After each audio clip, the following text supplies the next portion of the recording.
time to pick your favorites and decide what is shit. Are you ready for this? It's the tier list. Come on, let's go. It's time for the tier list show.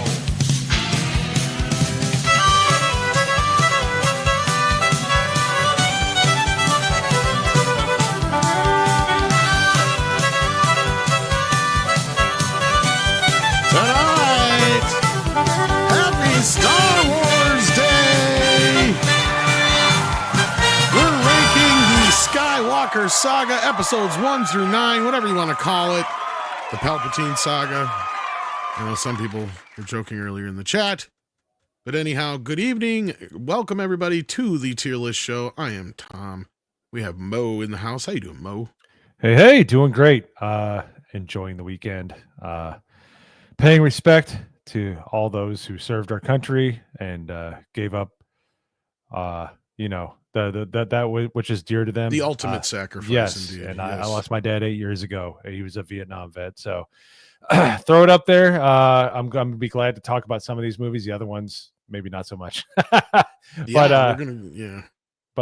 we live. It's going to be great, man. It's going to be from really Real fun Wars to Star Wars. Yes, absolutely. We also have Red Shirt here, who I'm sure has fought many a war. Oh, yeah. Especially in the bathroom. No, I'm just kidding.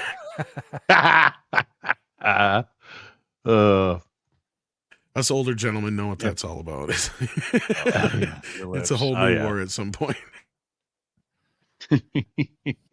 How you doing this Memorial Day weekend? I'm doing very well, thanks. And Glad to hear. Also Glad to hear. keeping people in mind. Relatives That's and good. People from my past. Well, and that's what it's all about, right? Hopefully you got some time to spend with the family and maybe even got some barbecuing in. I know some people were fortunate enough to do that. Somebody I got to imagine who probably did a ton of barbecuing. Nick! Did you barbecue something or did you have pizza? That'll be tomorrow. Okay, you got plans for tomorrow. Actual Gotcha. Memorial Day. I went met with my dad and we went to go see the new Mission Impossible. And actually just got back like not even a half hour ago. So you were like Mission Impossible on the way back. You're like dun dun dun dun. Yeah, all dun, straight up, dude. Like with it being like a long movie, I'm like, I gotta make it in time for the tier list. Gotta make it in time for the tier list type of thing. So no. And then you fell on your keys. That's a reference to Wayne's World. Oh wait, I love Wayne's World. Wait a minute, guys! I fell on my keys. Ow. When they're in the Mission Impossible part, yeah. Sorry. Anyway, that being said, you're right. We're going to talk about some Star Wars. Nothing but Star Wars. Because even though Disney wants to make the 4th an official Star Wars holiday, we say, fuck that. The official Star Wars day is May 25th. So that is technically today. Tomorrow may be the real Memorial Day, but today is Star Wars Day. And with that, we're going to break into this very unlengthy list. There's only 9 films on the list, but I have a feeling we're going to talk a lot about them.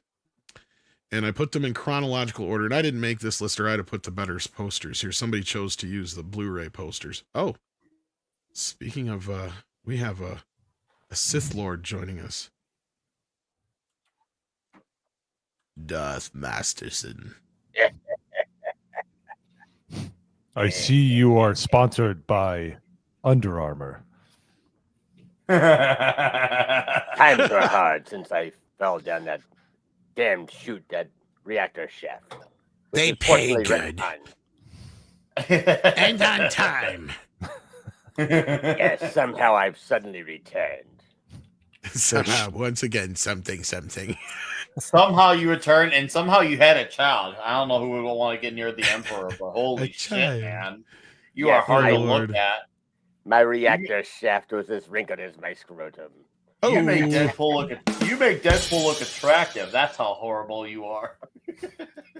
Especially the third go around, or whatever you want to call it. But anyhow, you are right in time. We were just about to break into Star Wars. We're doing them in release order. So I imagine you and Red Shirt, not to oust you, being the two probably oldest gentlemen on the panel here, probably have the most to say, because you guys were probably the prime age when the initial start. And I mean, I could tell from your background, obviously, Andy, Star Wars had a big impact on you. You could say it impacted you right in the colon, and it never stopped. Yeah, I was there 10 years old when I saw Oh wow, it. yeah.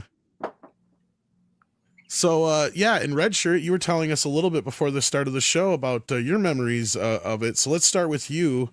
How old were you when the first Star Wars came out? I was Not to oust 14 you. years old. So was you were 14. the elder of the two. Okay. Yes. Yeah. My grandfather took me to see it. We were wandering around a mall in Norfolk, Virginia, and he said, "Hey, I hear that's a good movie. You want to go see it?" And it was showing Star Wars. And I said, "Sure." And that's how I wound up walking in and, watching episode 4, as it was called then.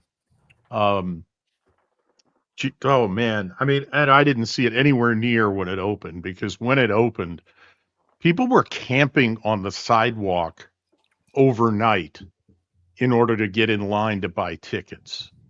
It was that big a deal.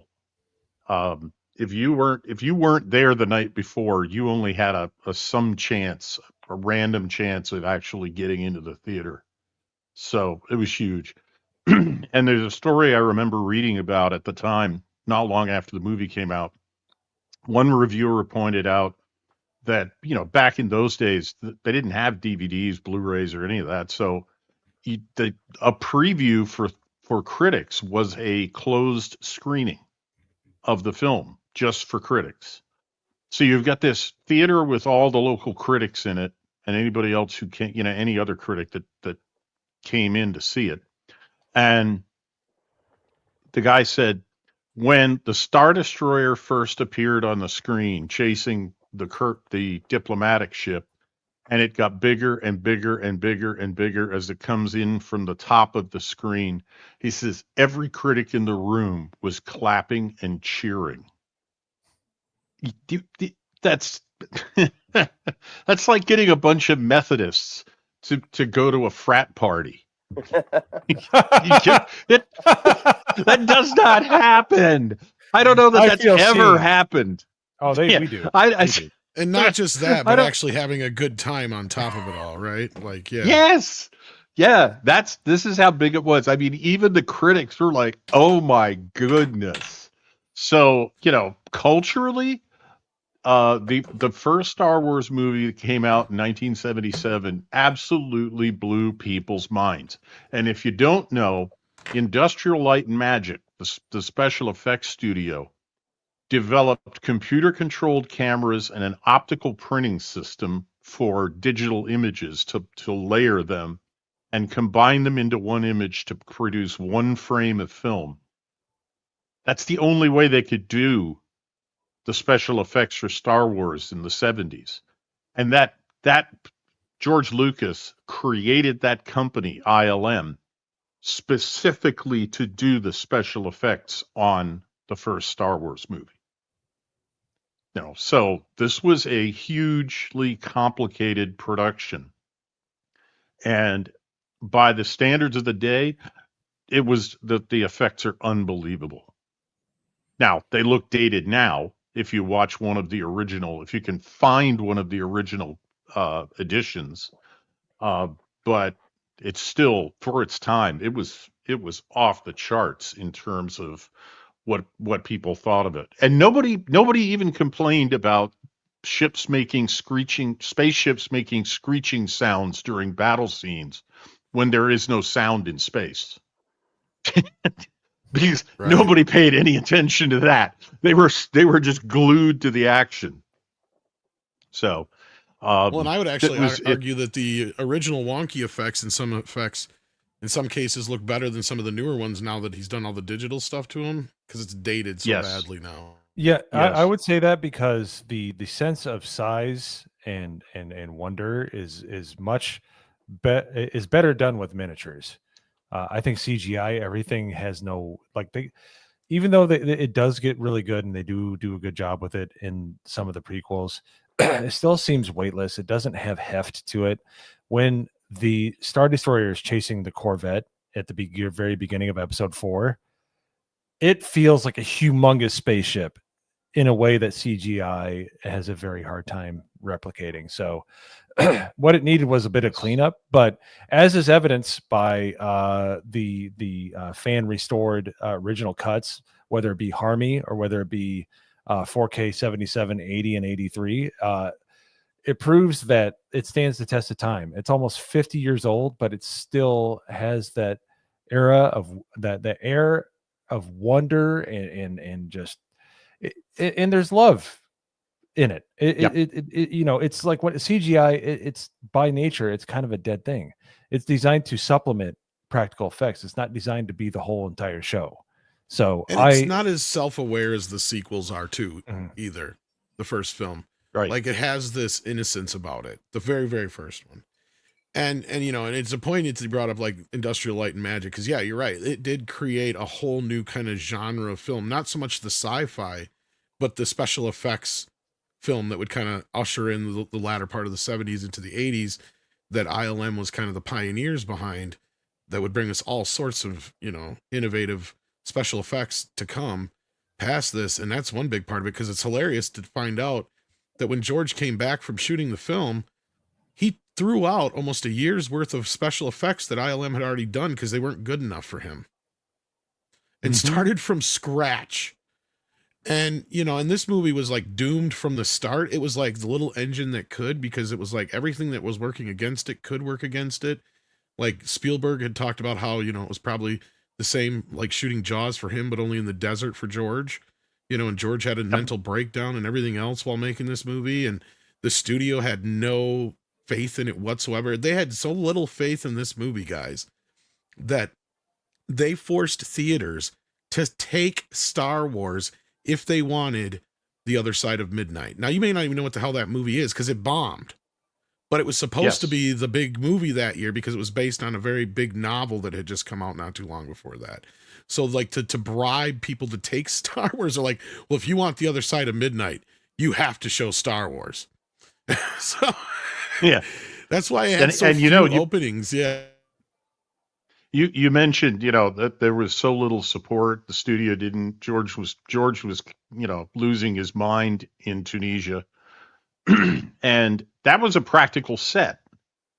I've watched reactions to these movies, and people, young people in their 20s who were seeing it for the very first time are like, wow, that's really good CGI. It's like, no, they actually dug a hole in the Tunisian desert and built sets into it.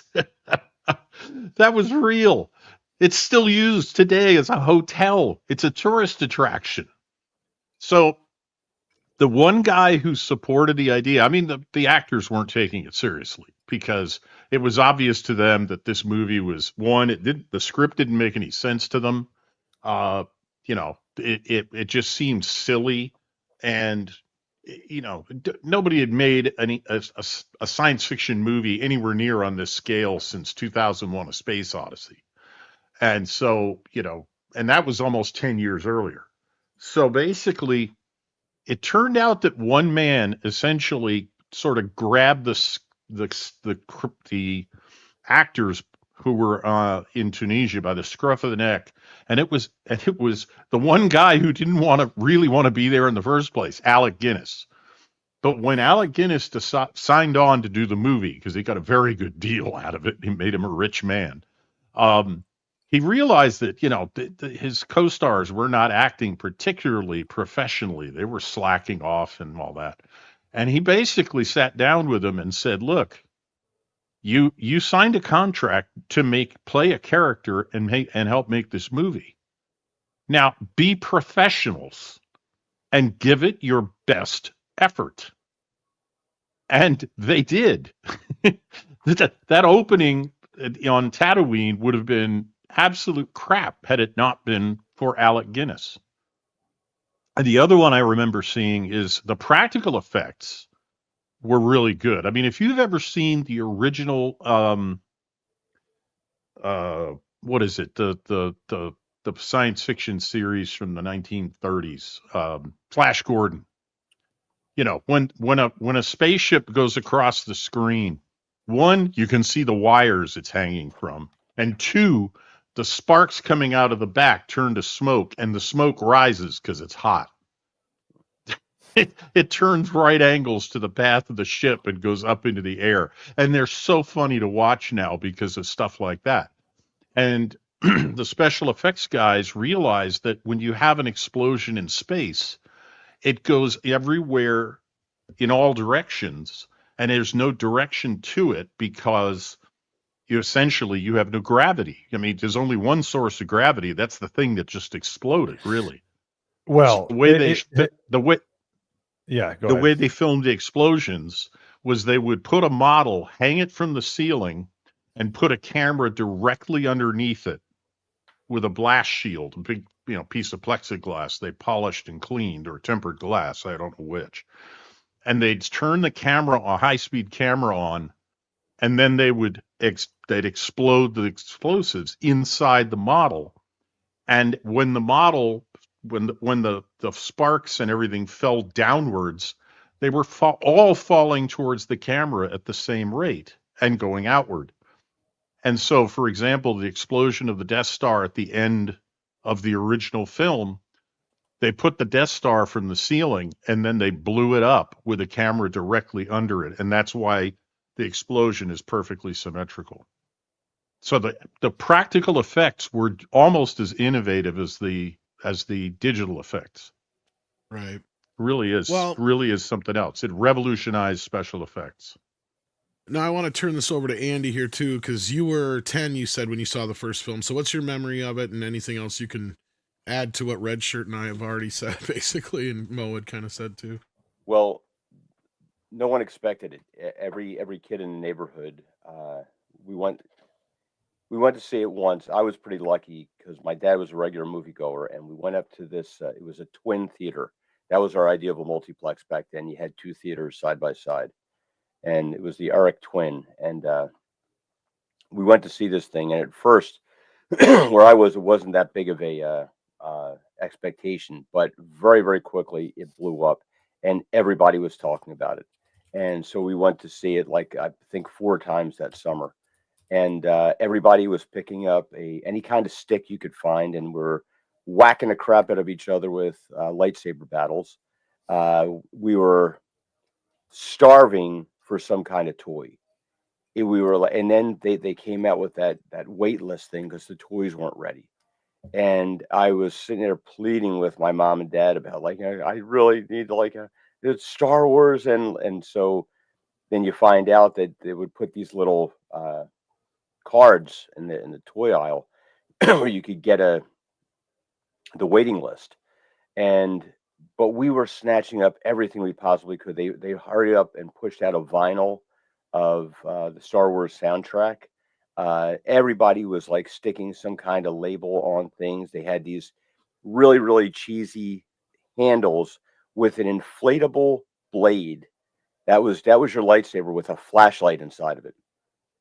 And they were horrible because you couldn't even like get them firm enough to really beat the crap out of each other. So we went back to doing it with the sticks and welding each other up.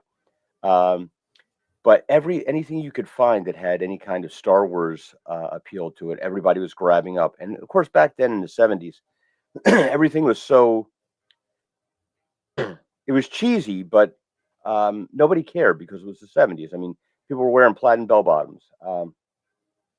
And we would go around, and anything we could find with Star Wars in it. And then you would snatch up, then Marvel came out with the comic books, and we're going through there. We're trying to find the novels and reading the novelization. Yeah, it was complete magic, and it took everybody by surprise, the amount of demand that was for this thing. And I don't think there was a single conversation that summer that didn't involve Star Wars about, like, Darth Vader, and did he survive, and his ship spun off and all that. And then when we found out, a few years later, there's going to be a sequel to it, then everybody was even more excited. But I think I was at the perfect age because I got to enjoy the toys. I got to enjoy the hype. I got to really immerse myself in that whole atmosphere back then. And it was so incredible. I have yet to see anything that equals the enthusiasm that film brought to a bunch of kids growing up in a neighborhood. And in the 70s. It was just pure magic, and I was amazed that it lasted as long as it did. Now, fortunately, like I celebrated the real Star Wars Day the right way because my daughter's birthday, I actually had a kid 23 years ago. So you saw a little bit of this with the prequel trilogy. Getting to take my son to, I think he was 6 years old, and I took him to Celebration 2 in Indianapolis, and then we went to 3 in Orlando, and that's been a lot of fun. But that was the coolest thing about this, is to introduce your kids to it and go through that with them. It was another phase of magic. So for me, like what Disney's done is completely unforgivable because they kind of like defiled my memories twice. But yeah, this was such an incredible moment in history. Unless you can hear about it, but experiencing it was just so different. It was so epic, just the way that it engulfed everyone. And I don't even remember anybody that had a bad thing to say about it. Even the older teenagers, they were aware. My brother Mark, who's 4 years older than me, he got Skywalker written on his basketball jersey because he was dunking and like, I said, look, I'm Skywalker. So everybody was in. That's awesome. It was great. Yeah, there's to be a very cross generational. Yeah, sorry. Yeah, no. Yeah, that was the Harry Potter of the 1970s, if I can put it that way. It was, the kind of movie where, people who saw it as kids when they had kids, couldn't wait to be able to take their kids to see the movies that they saw as a child. The title was sufficient at the time because George Lucas had already announced in interviews that he had plans to make 9 movies. And that this was going to be the first 3 were going to be the middle 3 of the 9. So when the crawl comes up and it just says episode 4, you go, okay, one of these days we're going to see 1 through 3, and then hopefully we'll see 7 through 9. And so they didn't need a title on it at the time. He added it later when he started adding all kinds of things in his re-edit. And from what I understand, he actually edited the masters. So the original masters are gone. George took them over and intercut them, added his scenes, and basically dropped on the cutting room floor the original bits that he added stuff to. And so as far as I'm concerned, yeah, he owned it, but that's still unforgivable. That's like Michelangelo going into the museum and saying, I don't like the Pietà. I don't like the way I did it. I'm going to take it apart. And he goes in and attacks his own sculpture with a hammer. Yeah. And that's my biggest problem. Yeah, go ahead. Yeah, my biggest problem is that people treat George Lucas like he's infallible. His constant tinkering with the Star Wars movies is ridiculous. Like, I didn't like it in the 90s. I didn't like it in the 2000s. There's like 1 or 2 things I agree with that him doing. The rest, it was just him like just ignoring the main tenet of creating art, which is art is not finished, it is abandoned. He never abandoned it, and that's part of the problem of why we have Dave Filoni ruining lore and all these other pretenders ruining lore. You have to work within the boundaries, and you have to leave it alone. You cannot keep just tuning it up. It got really annoying because you got all these great transfer, all these great Blu-rays, all these great DVDs, but it came with changes in the movie. And if it, like I said earlier in this episode, if it wasn't for the work of Harmy initially, who is an amateur, not a full-blown film editor, sourcing and bringing back all the original cuts of the movie and bringing them into line with each other so I can watch what I grew up with in the 80s. If it wasn't for him, it would be convoluted. If Disney never got their hands on it, George did more damage to his own brand before Disney got a hold of it than most people understand. He just kept tinkering with it and kept making it match up with the mores and the norms of the time. He just needed to leave it be in the late 70s and the early 80s where it belonged in the first place.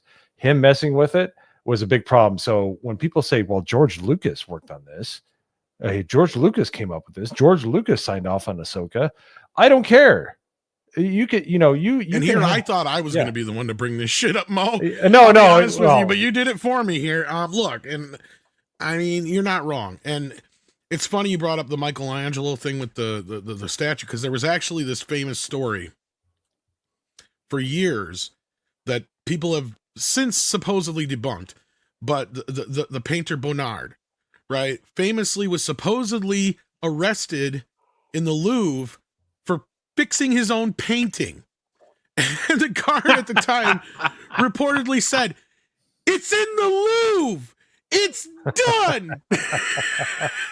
Yeah. Because, they clearly, like the whole famous idea is that they had to let him go because it was his own painting. But, it's just, it probably is a fake story, but it is kind of a metaphor for this whole thing is like, look, and what makes George a bit of a hypocrite in this whole matter is that not only did he not direct Return of the Jedi and Empire Strikes Back, right? He went before Congress about this whole thing about preserving film and the integrity of it and not having history revising film. Yet he has done that. And regardless, I may not be able to say anything about the original Star Wars film. That's his movie. He directed it. Fine, whatever. If he wants that to be his final version, we can't argue with that, but we can disagree with it, right? But when it comes to Empire and Jedi, I got a very twitchy thing about that because he did not direct those, regardless of how he produced them, and he hovered over Richard Marquand and tried directing that film, right?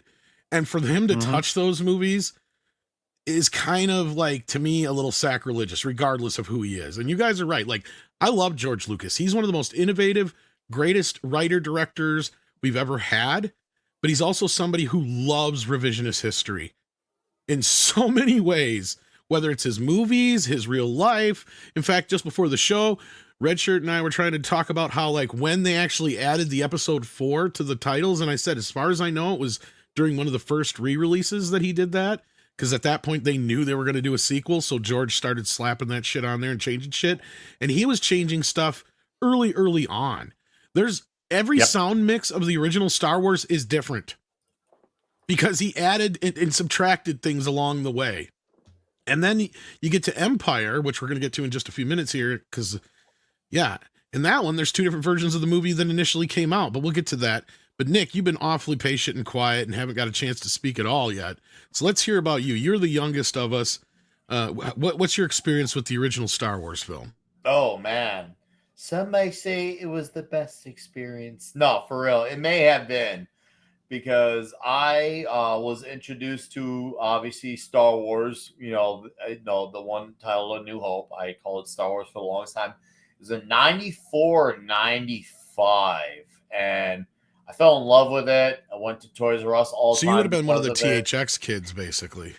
Yes, right around THX. I remember that. I was actually, when I first heard of THX, it was because of Star Wars. And I remember going to Toys R Us and getting the Kenner toys, the small figures, the bigger figures. My first one was a Han Solo. I was so freaking hooked. It was outside of like Spider-Man lore, and maybe first. It's hard to say which is first or second Spider-Man Star Wars, but it was definitely the first universal lore where I remembered, character names of like small characters and other planets and such. I loved it. Of course, I saw The Empire Strikes Back, Return of the Jedi, and I loved all 3. And of course, I wanted those video games. Of course, I had friends who had Super NES. I go to their house, we play the video games.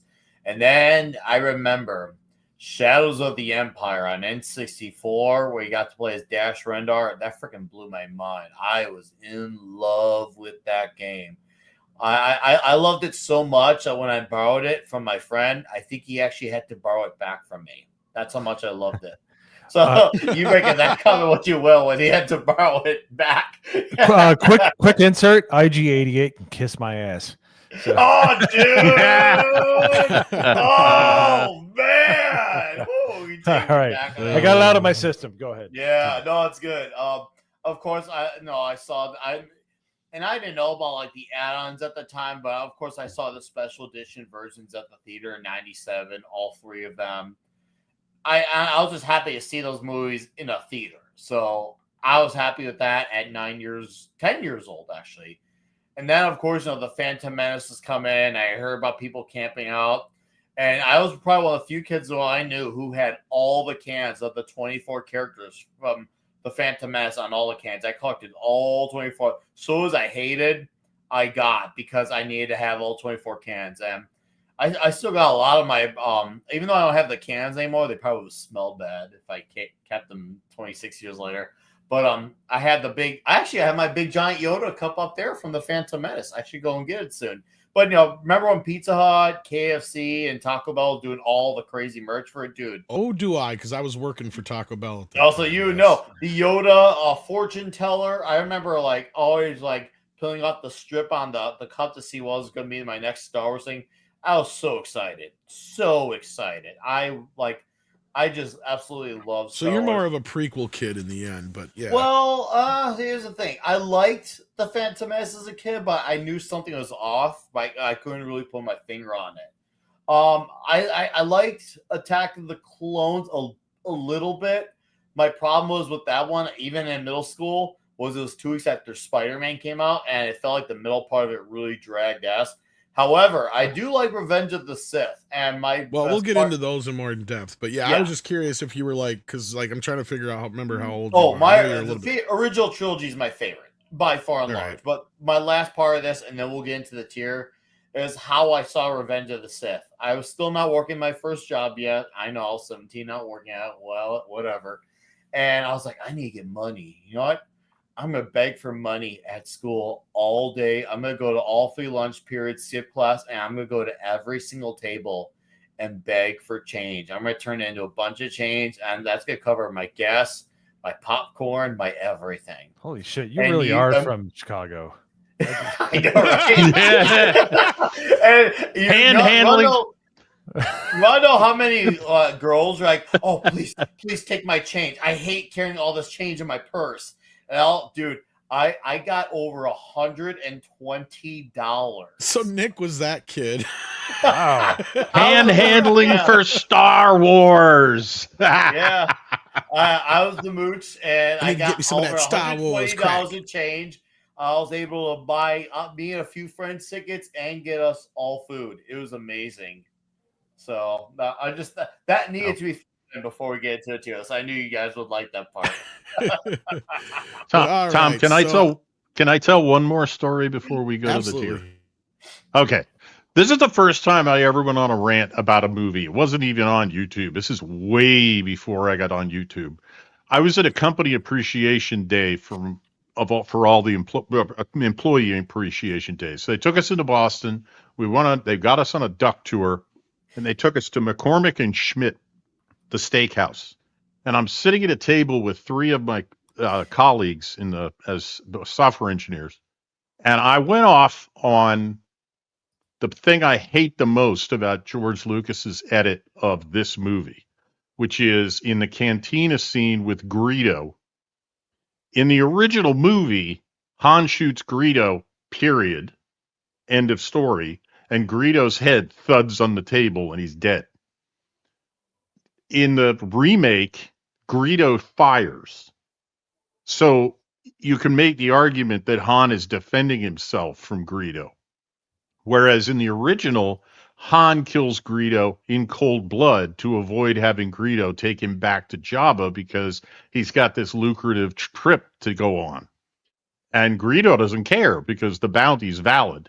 So, yeah, I said, it destroys Han Solo's character arc. He starts out as a stone-cold villain and becomes, when he comes back to help shoot Vader and his wingmen off of Luke, so Luke can fire on hit the Death Star with the missiles.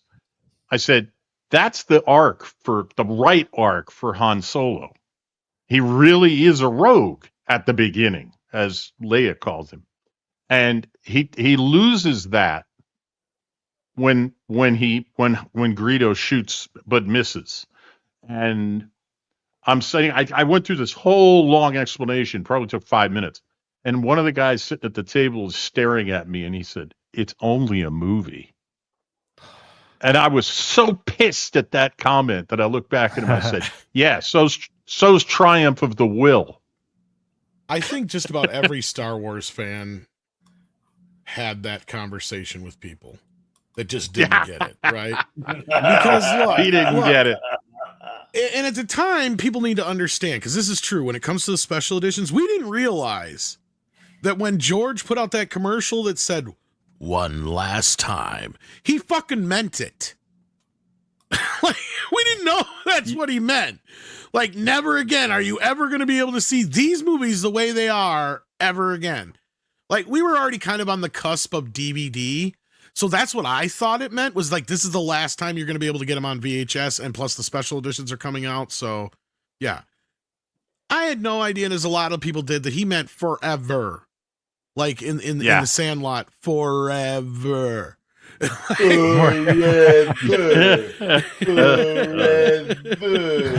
do you think killing me, Smalls? And not only that, he ain't done. Because for the next 30 years, he's gonna still fuck with them. Our friend Mark S47 has a cool shirt that says "Han shot Solo." And so with the blaster. See, well, George is running around with that shirt on too, and it's almost like a mocking to the fans, if you ask me. Yeah. It's like, you know. It is. You know, motherfucker, you know, and you still stick with it. And then his solution was to have him shoot both at the same time. That is the dumbest shit ever. When have you ever seen that happen in a Western? Or a samurai film. Yeah. It cheapens the character arc and the kiss between Han and Leia later in like it is I ignore it. I don't agree with it, and it never happened. Greedo got what was coming to him, and Han was justified. All right. That's what I have to say. So Yep. And it makes his character arc less believable and less interesting. And we don't need that Jabba shit. It's so redundant to everything and it almost ruins the reveal of Jabba in Return of the Jedi. Yeah, there's one way that they could have done that right. Have Jabba be like a hologram and not do the stepping on his tail thing. That would have been, I still think that the reveal of Jabba. It might have been a little better, but I still I just feel like it was unnecessary, especially when George made the mistake of only putting back half of Big's story. Like, half of it is still missing. And you're like, you still have no real frame of reference for who this guy is other than, okay, Luke must have known him at some point. Okay.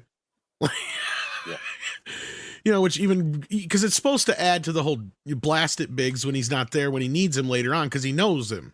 Right. Mm-hmm. And the scenes that are cut out, of course, are more of the stuff that's in the intro. So it's like, either just don't have it in there at all, or why only give us half of the story at this point? If you're doing the special edition, put it all in, right? But at that point, like I said, I was under the impression that this was the special edition and there was the original theatrical cut, right? Because we were already kind of used to that idea. It wasn't quite there yet with DVD and all that kind of business, but we had a few to where it wasn't a new concept, right? But anyway, that being said, let's get past all this stuff and actually get into the ratings, because we got some super chats to get into as well. I don't think anybody is going to disagree that this is the top of most of the list. I kind of knew that. I think everybody kind of knew that, and that's why I kind of spent the last few minutes talking about everybody's experience more so than their feelings on the film, because I think it's all pretty much, redundant for us all to say that this is an amazing film, right? No argument here. For Star Wars, right? For Star Wars, the movie tells. Yeah, Star for the Wars. original 1977 classic. Yeah, without question. And maybe it was because it was my first Star Wars movie. It actually is my personal favorite Star Wars movie, believe it or not. I know the favorite amongst crowds is Empire, but for me, Star Wars, baby, that's my movie. That is my movie. It ain't even close. All right, well, let's see what the audience is talking about, since you guys have been so patient listening to our stories about Star Wars. And I kind of figured this was how it's going to start out anyway, but thank you so much. We got Corleone Rogue, who's been here for a month. Thank you for that. Jason Webster, who says Star Wars in 1977 earned 314 million US worldwide in its theatrical run at that time, when Jaws was the only other film to pass 131 million. Now, I believe, is this Jason Webster? Is this with all the re-releases added in too? Because I'm not sure on that was the initial run, but double check on that. Because a lot of times with those box office, they add in all the re-releases, like the special edition and stuff in there, which isn't a huge difference, but it's enough. It's not the second movie at the box office, because they classify them by when the movie came out, not how long it ran that year. So the second and third movies, like I think one of them is a Spielberg movie, wound up out, being second or third, but that mostly made its money in 1978. The movie from 1977 that actually went head to head with Star Wars and was the second highest grossing film of 1977. I know what it is. Anybody guess? But Tom, I know you know what it is. Yeah. Anybody want to take a guess? I don't know. Smokey and the Bandits. Oh yeah, Yep. you're right. I remember hearing about that. How the hell did I forget? That was the one that everybody knew was going to be a hit. That's a fantastic Yes. It's all right. Hey, red shirt, you sound a lot taller on the radio. That son of a bitch. I'm in hot pursuit. I am Sheriff Branford. That was a great Toxic Tuesday we did for that movie. That was so much Daddy, fun. my hat blew off.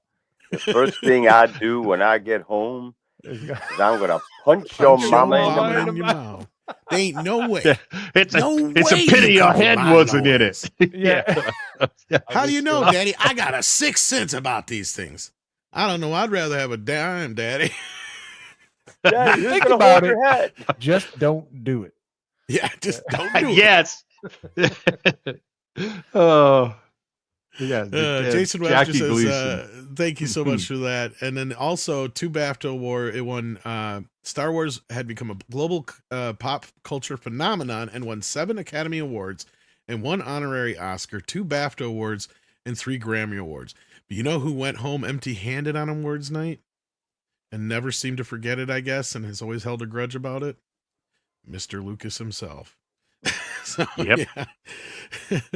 Jason Webster says in 1982, re-release extended the worldwide earnings to 530. Okay, so you did factor that in. I was going to say, okay, so the current further re-releases has hit earnings at 775.4 million. All right, well, there we go. We got the current up to date on that. And I mean, if you go with inflation on that original 300, it's way past $1 billion. Yeah. Oh yeah. That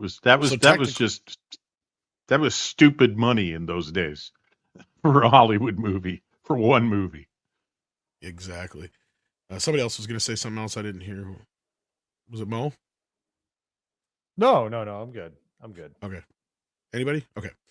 That we're caught up on the super chats. Now let's get into the sequel, because the sequel came along 3 years later. So that means fans back then had to wait 3 long years to have any inkling or idea or clue what was going to happen in the Star Wars universe.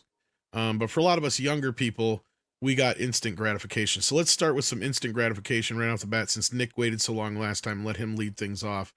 What do you feel about Empire? You said Star Wars was your personal favorite. Yeah. Oh, I'm not going to deny that Empire's an A as well. It's a fantastically made movie. I mean, yeah, it's the more down ending, but the way it was done was poetic, straight poetry.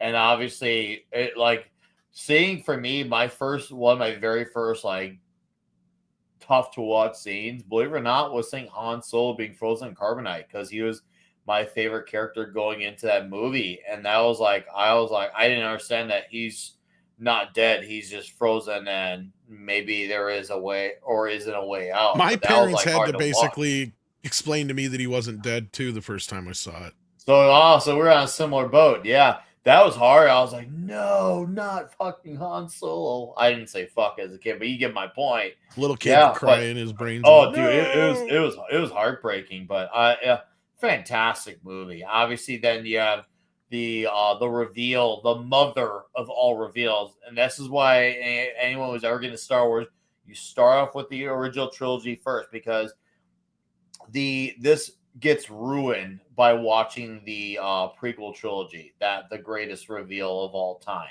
You can't watch the original trilogy first. Yeah, it's story-wise, it makes more sense, but because of the impact of that great reveal, we all know what I want to talk about. And no, it's not Luke, I am your father. It's no, I am your father. Yeah. Despite what many people like to think he says versus what he actually says.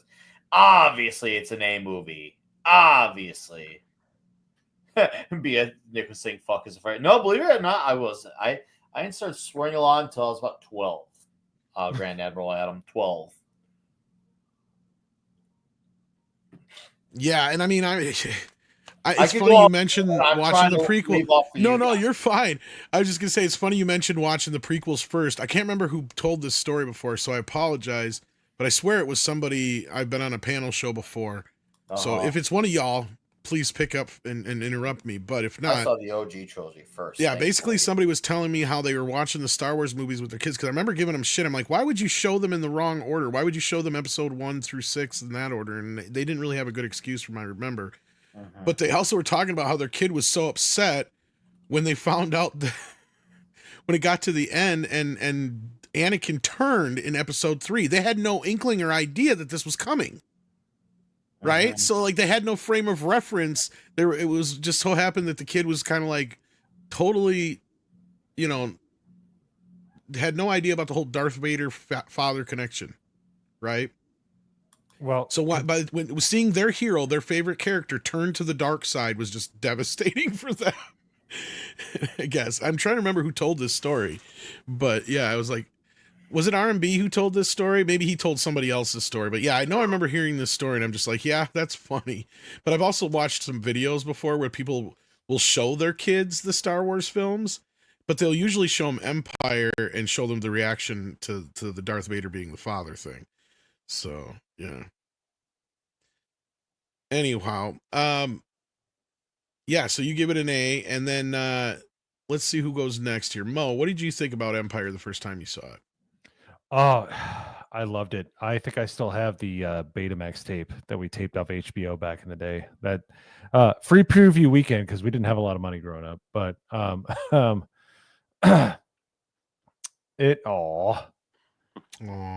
that's adorable. This was right around the age when I had been showing him these movies, and he says to me, "Daddy, Darth Vader say wook.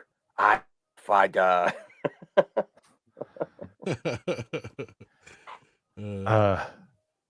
That's awesome. Yeah, no, I loved it. I watched it. The Dagobah interaction and stuff like pretty much laid the ground of here's the thing. American culture, movie, cinema culture drives that generation to have a certain set of morals and norms and stuff like that. Watching Luke just constantly just kind of give up and stuff like that, and Yoda just like, no, do or do not, there is no try, pretty much set the, kind of basically taught the audience, especially if you were kids, that anything is possible if you try hard enough. So that it's the difference in storytelling from then and now. But back then, the whole Dagobah thing, where he's just like, he looks like he's going to fall to the same traps that his dad did that we heard about, Anakin. But he is, Yoda is such a masterful teacher, and the whole scenes on Dagobah are so great because it's something that we all struggle with. Like, are the sins of the father going to be visited upon us? Are we going to make mistakes? Are we good enough? Do we, despite our doubts, can we succeed? It was great. And, all the Dagobah scenes were great. Cloud City was great. But as far as the movie as a whole, it is absolutely an A. And it's such a great movie as far as like good versus evil in a way that's applicable in real life. And a lot of the world needs to rewatch this movie and get that kind of like that upswell and get your heart in the right place to make things better, because it was, while it ended on a quote unquote down note, which was a great way to end the film. The whole entire movie was fighting against the odds, and while the odds are overwhelming, there's still a chance to win, and it's a great movie, and a very very few movies can stand the test of time like Empire Strikes Back does. Oh yeah, I like that. Red Shirt, what's your first memory of seeing the film? My first memory was walking out of the theater, not really having liked it because it didn't seem to really have a beginning or an end. And yes, it ended kind of on a down note. And I was like, oh, geez. Now what are they going to do with episode 6? But on rewatching it, I've come to appreciate the movie more and more because it really does advance the story. It gets us to the point where Luke becomes much more believable, having studied with Yoda, much more believable in his efforts to fight the Empire. And without that whole segment, the training segment, um, he has his doubts about himself, and even Yoda has doubts about him. But it's really well told as a movie. It's done really well, and it moves all the characters forward in terms of character development, character arcs. And it wasn't until I was able to really start to appreciate details like that in a movie that I started seeing, this movie really has a lot going for it, even though it starts in the middle and ends in the middle of a story told in 3 parts. It's like the Two Towers in Lord of the Rings. It's another movie that starts in the middle and ends in the middle, but it's fantastic. And many people say that's the best of the 3 movies in that trilogy. And I think this is probably the best in terms of the movie making, the storytelling, character development. It really is, and it's well paced. So, I mean, I've come to appreciate it more than I did when I first saw it.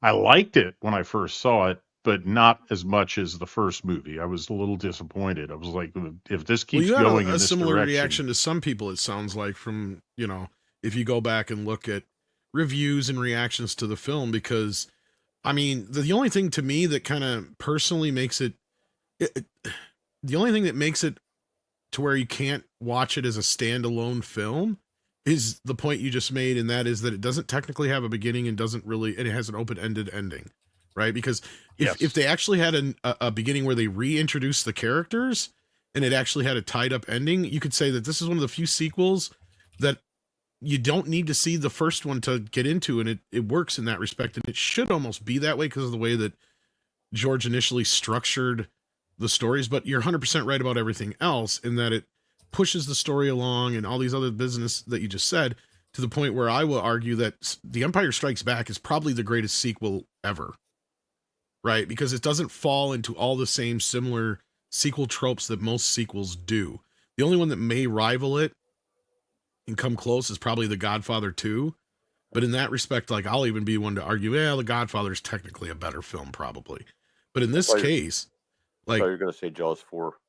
Well, that's a whole nother story, because that's about revenge. And,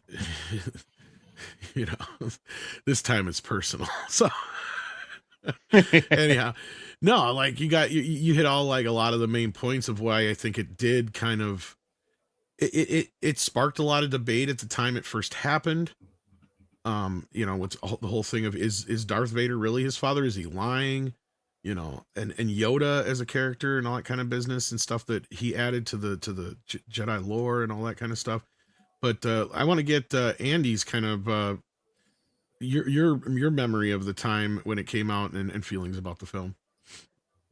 This film ignited so much debate amongst our group of friends, and we had a large group of kids, probably about between the ages of, like, so 3 years later, this is like between 10 years old and 13 years, and I was 13, and then even into some of the 16-year-olds, and everybody had a different take on it. Whether or not Darth Vader was lying about, like, he can't be Luke's father. There were a lot of people that were in denial. There were so many people emulating Luke's training. What I loved about this was it really in Star Wars, you were afraid of Darth Vader. In Empire, you understood why you were afraid of Darth Vader. He was just ruthless and brutal, and the spectacle of those Imperial walkers on the snowscape was just absolutely breathtaking. The scale, the impressiveness of those views was just something that up until this point, we were used to television and movies with special effects were so, but where people would be like $6 Million Man jumping backwards out of a tree and then reversing the film, things like that. We were used to those kind of special effects every week, and then to see this, and then of course we had been introduced to a flood of knockoffs, including Battlestar Galactica and all these things that came after the wave of Star Wars, but this elevated the bar even higher, and because you're expecting to see impressive space battles, and now all of a sudden you go to this ice planet where all this stuff's happening, then Cloud City, and introducing Lando, and you see the wardrobe changes with Princess Leia, and she's breathtaking, and every kid was in love with Princess Leia, and of course, like, we had a whole new line of toys that we didn't have to wait for this time. This is as far as I look at it in two phases. Star Wars is always my favorite Star Wars movie because it had that magic to it that could not be reproduced. But Empire is, I think, it's a better movie. It's more put together. It's George Lucas is not a very good director. He lucked out with having some actors that could actually pull off a performance, especially Harrison Ford, Alec Guinness, even Carrie Fisher.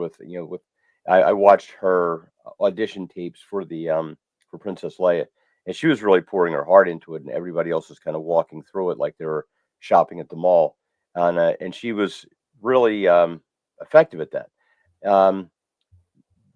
Empire is you saw, like, it gave you this idea that the lightsaber duel. I mean, you saw Obi-Wan and Vader, but it was like slow motion kind of things, and it really didn't excite you when you saw Luke and Vader going at it. That was a really frightening battle. You had you kind of on the edge of your seat, and then slicing off his hand. Oh my God, that was like talk about the shock and awe. That's right up there with, like, you get shocked with that, and then you get the reveal, and you're sitting in the audience, hearing the gasp of everyone, like, all these kids, and there were some kids were crying. It was amazing. I think the direction of this movie really plays to the strengths of the actors. Where you see George, he's famous for all right, you're gonna get in front of this screen here, and you're gonna pretend there's this, and then you get somebody else who can actually pull a performance of an actor and really get them to feel like what they're supposed to be in the scene. And you can really see that in this film, much more so than Jedi, which was it's a better directed film than Star Wars, but not as good as directed as Empire. So this one to me is the best technically and filmatically, I guess you would call it, film. But Star Wars, the first one, is still my favorite because it started the whole ball rolling. Right. And it's pure adventure too. And this film has what's left over of the hero's journey and some of the darker elements of that. And I could see, as a younger person kind of coming into that going, whoa, as a bit of a shock. Yoda blew everybody away too. That Right. came out as unexpected. You're seeing this goofy little thing, and then he just then he reveals this. Wow. Like his father, he is. The Dagobah. Know him, I do. Take you to him, I will. Mine, or I will help you not. How you get so big eating food of this kind? A fudge packer. So Mo, you are. what's your memory and how do you feel about Empire? Yeah, like I said, Or did we already get you? we already said it. Okay, but so we already got you. definitely- Yeah, my bad. It's not my. It's okay. It is my favorite now. But as far as like childhood memories, we'll get to that one. So I'll just leave that there. Go ahead. Okay, well, no, I couldn't remember if I let you go yet or not.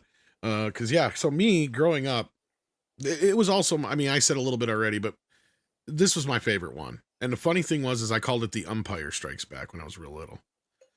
And I would, and my cousins, I would always watch it because it's funny because we were talking about how earlier, I think it was before the show or maybe it was when the show started, but how the movie, they came out on video. It took a while, but they were on HBO and stuff all the time prior to them coming out on video. So I had them on recorded VHS tapes before they ever technically came out on video, but this was even before Return of the Jedi was out.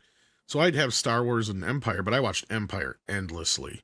Like I loved Empire. Mm-hmm. Empire was my Star Wars. And it mainly was Yoda, the Darth Vader stuff. Han Solo's cool as hell. Lando's cool as hell. Leia's, amazing in the film. You're right. I mean, the acting goes up a huge caliber with Kirshner behind the camera telling the actors what to do in comparison to George, who's just like faster, more intense. And I mean, if it wasn't for Kirsch, we would never have gotten the famous "I love you, I know" line and all that kind of business. So this movie is the best of the film. So, I mean, I don't know if there's anything left to say other than that. Well, one other thing in terms of the technical filmmaking, does everybody know who Ray Harryhausen was? Oh yeah, I do, of course. Yeah. Yeah. All right. So Ray Harryhausen was probably considered the greatest stop motion effects creator of all time up until this movie. And John Dykstra, the thing that makes the AT-ATs, the four-legged ones on Hoth, so smooth, because they are models filmed in stop action. But what they did apparently from a documentary that I saw was they attached monofilament fishing line to the legs. And every time they moved a leg, they'd position the leg, expose the film, and while the frame was being exposed, one guy would pull on the fishing line and move the leg a little further while the film was being exposed. Yeah, it was Phil Tippett, not Dykstra. Yes, Phil Tippett. Yes, and that was what he coined Go Motion, and that's because he added the motion blur. Yep. So it has motion blur to the movement of the legs, and it loses that jerkiness of Harryhausen's stop motion animation. It helps cover it up, and becomes you can still something. Kind of tell, but it helps cover. Yeah, you can tell, but it's a lot for its day.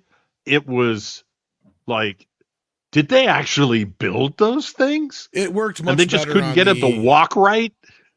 Yeah, it worked much better on the mech, more so than it did on like the Tauntauns and stuff. But yeah, you're absolutely right. Like it changed. And that's what I hate whenever anybody does any of Phil Tippett's animation and they like 4K up convert with 60 frames a second. It's like, you do realize you just took out all the motion blur that he put in there on purpose, right? That's all you did was just smoothed it all out. It's like, yeah, that's kind of destroying what was there, but whatever. Yeah, that's interesting. And the other thing I was going to point out, I forgot from before, was that Empire was the one that actually had two different versions in theaters, believe it or not, depending on if you saw it in 35 millimeter or 70 millimeter. Because the 70 millimeter prints were made first. The ending of the film is actually shorter. They added a little. George ended up adding a few bits back in when they got to the 35 millimeter print. So there was this big thing for a while when people were kids. They thought, there was two different versions of the movie. Yes, there was. It's very subtle differences, I guess. I haven't seen it in a while, but yeah, as Tim points out here, it did have two different versions because the 70 millimeter cut was technically shorter, and most of it was at the end of the film. And then Donovan Bradford says, growing up because of Hoth, the snow speeders were always my favorite Rebel ships because they look like they took out the AT-ATs. Yeah, I always liked the snow speeders. I mean, Empire was just visually the most stunning of the 3 films, if you ask me as well. Right, as far as having what it brought to the table visually. And I think it had John Williams' best work ever. Like, because you had adding in the Imperial March and all that, yeah. Imperial March, the asteroid Yoda's field, theme, the fight against Darth Vader and Luke was amazing. Like it was really like, if we're talking about purely on musical like compositions, they're so different. There's a lot of different, like, he does a lot of different moods and iterations and stuff like that. I think it's one of his best works like ever. So yeah. So let's get into Return of the Jedi. Now, this is one that I know when it came out, and I'm curious how Andy felt about this one, because I'm going to start with you, because being the oldest, I wonder if you're in this camp or which camp you're in, because there was a lot of people, if they were of a certain age, felt like they were betrayed by this film. And they went in and saw a Disney movie when they were expecting to see the conclusion of I Am Your Father. Instead, they got a bunch of Muppets. Yeah, the Ewoks. The Ewoks were the dumbest thing that I had. I'm just shaking my head. Now I look at Return with it's kind of like 2 movies. I can separate when I watch it. I really enjoy watching the the interactions with Luke and Vader and right, and the Emperor. I enjoy the space battle scenes. Lando kicking ass, with the Falcon. I mean, Han Solo, Harrison Ford kind of dials it in with this. He just, phones it in. He's he's not really Han Solo. He loses some of his bravado and gravitas in it. The Ewoks were just, comic relief, and except for, of course, like the one scene where the one gets killed and Wicked's trying to shake him, and he's like, and he's dead, and he's like, and he's sad, and the Ewoks are so. And then later on, you put it together. Yeah, he was selling toys. He was selling toys to little kids. But even outside of that, and of course, like we get the same kind of effect in the Phantom Menace with introducing Jar Jar Binks, who I'm sure there's some fans out there, especially. Although I would say the sequel trilogy made more Jar Jar fans than existed before. Yeah, but the Ewoks were like, it was annoying, but watching that drama play out between Vader, Luke, and the Emperor, I can forgive anything because that had such power to it. It was so fulfilling. It was everything you could have hoped for in wrapping up that trilogy.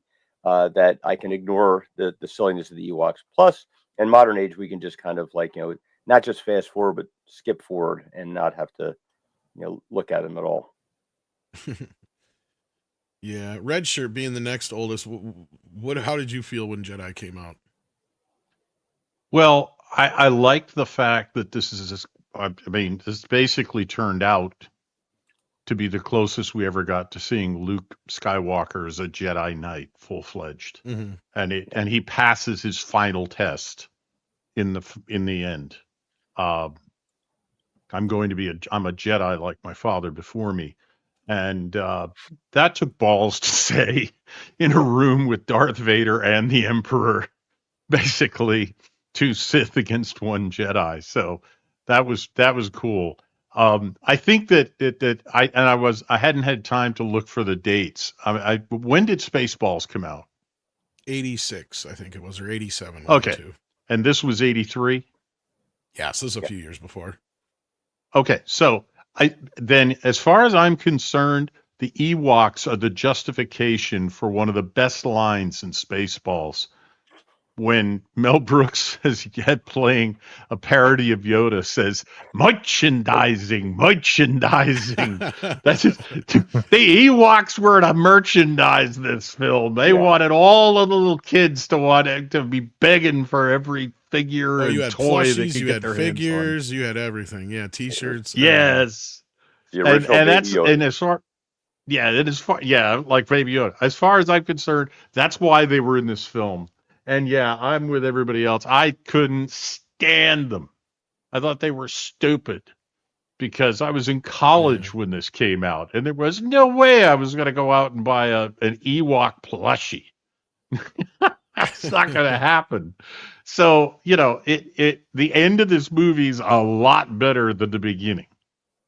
The whole scene on the forest moon with the Ewoks is just but the longer it goes, the better it got.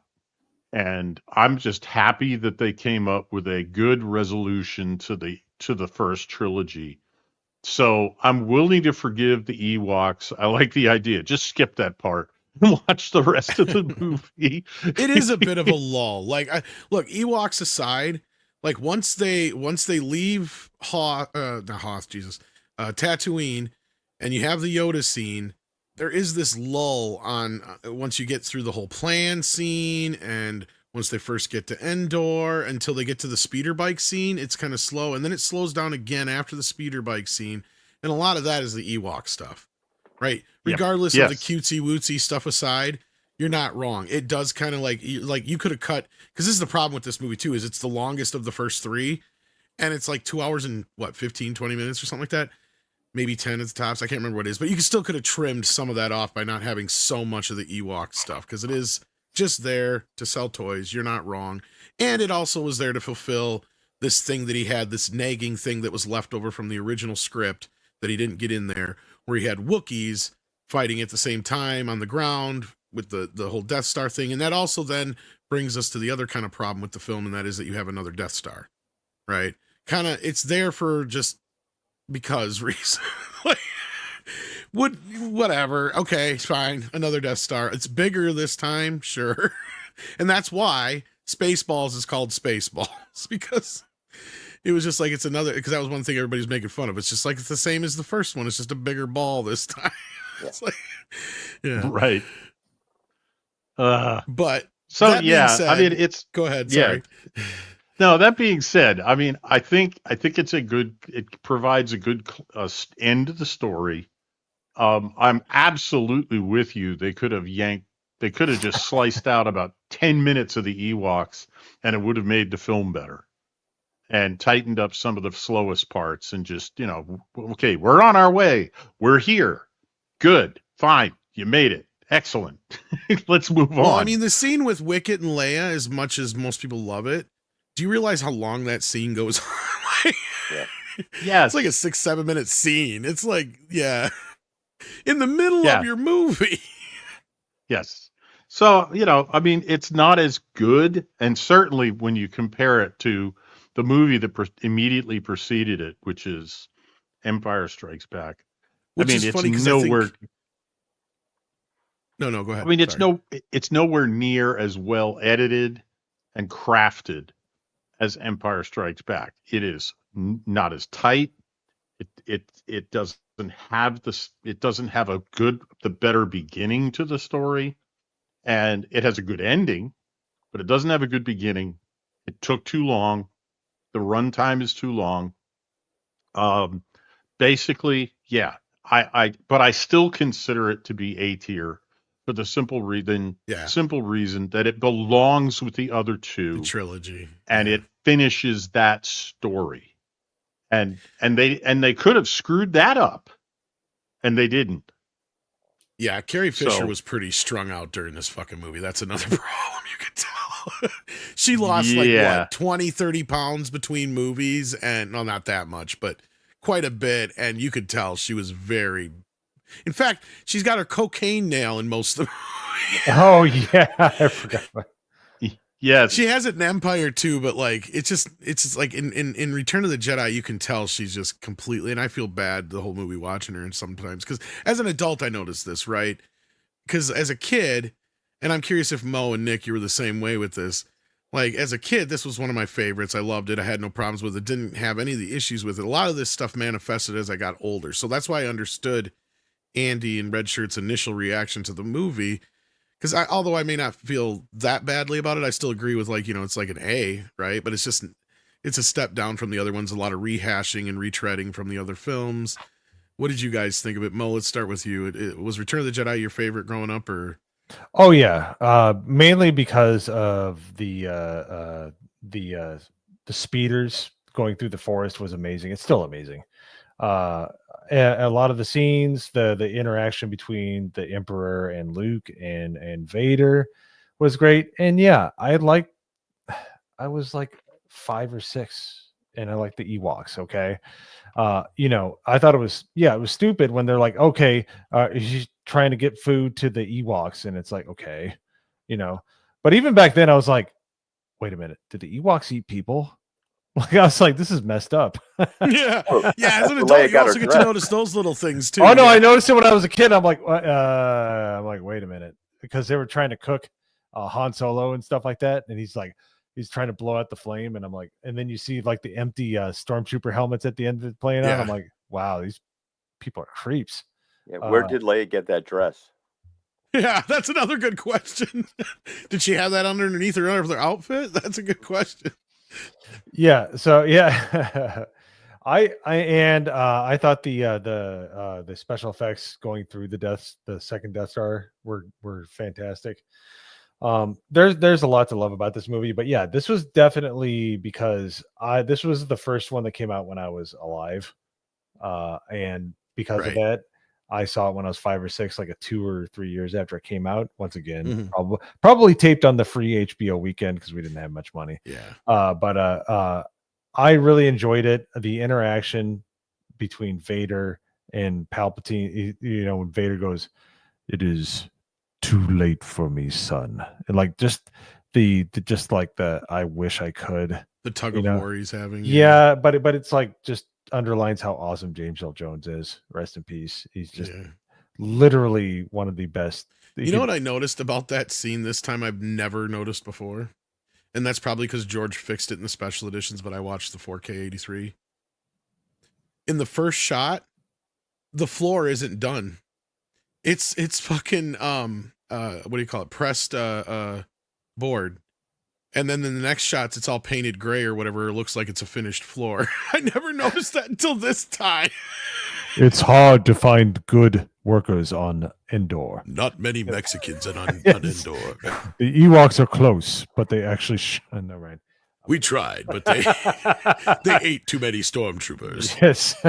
They kept eating the good labor. The good labor. Yes. What do you got? Mexican Iron Man, there's Lando. Lando Calrissian. How do we make you a good floor essay? And I'll do it for half the price of those furry bastards. Trust me. Yeah, I just noticed that this time. I'm like, oh shit, they didn't get the floor. I don't think they were supposed to get the floor in the shot, but they just never did anything with it. And I didn't check against the special edition, but I wonder if George was that worried about it that he fixed it, because like he also put blinking Ewoks in the more recent version too, and it's like I never noticed they didn't blink before, and I didn't care. And now it just looks weird and awkward because all of a sudden you got this weird CGI animated blink that shows up every once in a while for the Ewoks, and it's just like, ugh. I think he messed with their mouths a little bit too this time. But yeah, so Nick, or sorry, Mo, finishing off, where would you land this, at an A? It's the low A, yeah. It definitely has its issues, but what saves it is the final confrontation in the Death Star, where he goes, "Sister, you have a sister." Like, they're just like all the literal and inferred mind games. That's a funny story how he came final up with act that too. So good though. I don't even know if you can find that interview anywhere anymore, because he loves to scrub the internet history of that shit. But I remember him saying, I think it might even be in From Star Wars to Jedi, and that's probably why he doesn't allow that documentary out on any of the Blu-rays or DVDs. Is I swear he was talking about, if it's not there, it was somewhere else where he was talking about like the whole sister thing came along because he was stuck in a position just like Luke. He didn't know what to do story-wise. He had Luke hiding underneath the throne room stairs, and he couldn't come up with a good reason for him to fight Vader. And he's like, so I was like, okay, well, he'll threaten his sister and I'll make Leia the sister. That's how it came about. And for those who think he meant it that way because of oh no, there's another. No, if you go and check in history, there was meant to be a whole nother Skywalker sibling we hadn't met yet that was going to be introduced in Return of the Jedi. They just didn't. And they just decided to make her the sister the last minute. That's how that came about. But anyhow, yeah, you kissed your own sister. Can you imagine him actually kissing, if having them kiss if they were meant to be brother and sister? And you can tell by Empire it still was not part of the plan. The God, Mountains, West Virginia. Because he was hey, watch it, Andy. Gosh darn it. All right. I have a lot of relatives from Appalachia. All right. So yeah, so they didn't Andy, have a problem with that scene. That's your problem. My grandmother comes from West Virginia. For the record, I married a woman from Appalachia. I almost thought you were going to say your cousin, but anyhow. You watch it. I was glad you didn't. Man. I love how Andy. I was about to hear some banjos. Andy did but I have a black friend. He's like, oh, I got a grandfather that is like long since left the earth that was from West Virginia. I have a lot of family that still lives there. Right? There's nothing wring with Leia and Luke, according to them. Fortunately for it's me, a Game of Thrones kind of thing. Yeah. But we didn't get a specific rating from you, Andy. What did you say? I didn't catch it. This is it's high C for me. It's so you're even low. Okay, so yeah, so we got. Well, you know what? No, it's I would say a low B. It's all right. It's funny because like after we've seen what we've seen, the prequels were sort of a letdown. I enjoy the prequels, sort of a letdown, but it messes with your levels. Right. Obviously, Star Wars was that holds the greatest value to me because it was the first. It set everything in motion.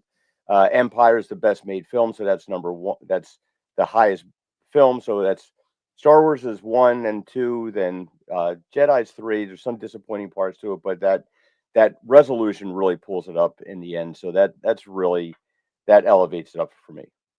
Nick, my man, you'd have been the youngest one on the table here. All right, so I really enjoy Return, like a lot. I would even go as far as to give it an A lot. Obviously, I'd probably say it's my least enjoyed of the bunch, but that's like me giving it like maybe 0.5% less than the other two. Obviously, definitely not top of the air movies. I didn't grow up having the same problems as others did for Ewoks. I was kind of really confused, like the whole problem with the Ewok and the controversy. So I thought it was at the time that I learned that it actually was a controversy when I was a teenager. My issue as a kid, and then I did have it, was I was so confused with Luke and Leia being sisters, brother and sister. That, to me, was like, what? That I did not understand. So I will never, still not, like, to me, that was like, that like, but they kissed. Yeah, that's what I remember saying as a kid. No, I thought like the death of Yoda was handled very beautifully. I actually thought the Ewoks trying to cook Han Solo is actually freaking hilarious. I'm not gonna and then of course the classic Boba Fett, where? Ah, that was a random. Boba Fett goes out like a bitch. Yeah, I and then he comes out 20 pounds heavier. That's the part I don't understand. What did he do? Eat his way out of the Sarlacc pit? He must have eaten the Sarlacc on his way up. Of course, the third act is absolutely incredible. I love the third act. I mean, seeing Vader and his conflicting feelings of having Luke tell him, it's not too late, and you see the Emperor get involved, and Vader has his last moment of redemption. Then you see the reveal, and you see all the cuts on his head. I remember that shocked me as a kid, seeing how banged up his head was. Like, holy crud! Like it was pretty revealing for me at that time to seeing all that stuff. I didn't think too much about. I was kind of like, huh? There's a Death Star again. That was another thing I did have like a again. So once again, no complaints about the Ewoks, but there are things that I even as a kid that didn't make sense to me.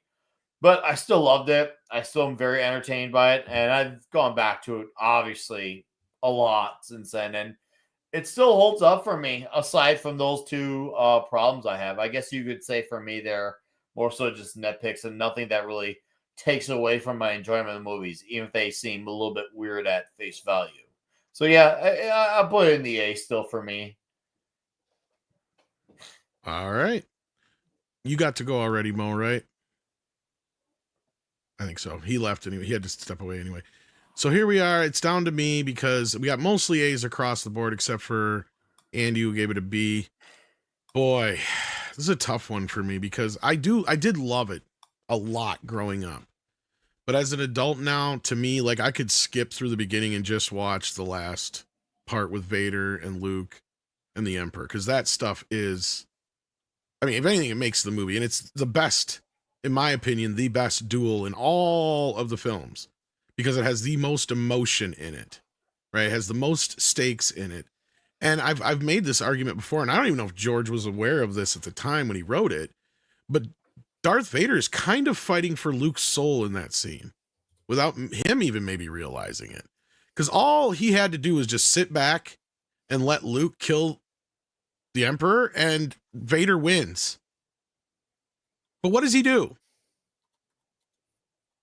He stops his son from killing the Emperor, and then he saves his son from the Emperor, fulfilling his, return and redemption to the light side.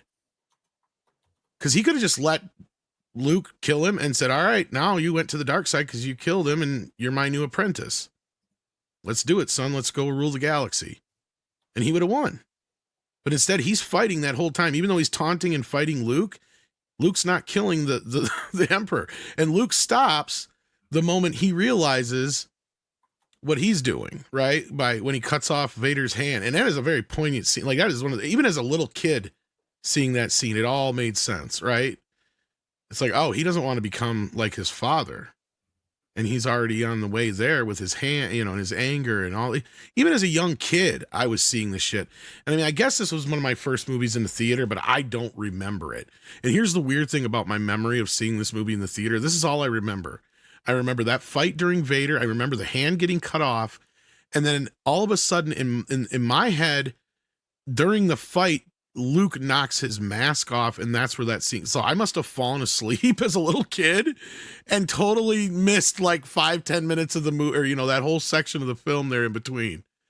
So, but like there's this great battle between the two of them, and I think it's it's really well done in a way that, especially with the music, like Mo, you brought up John Williams' score earlier.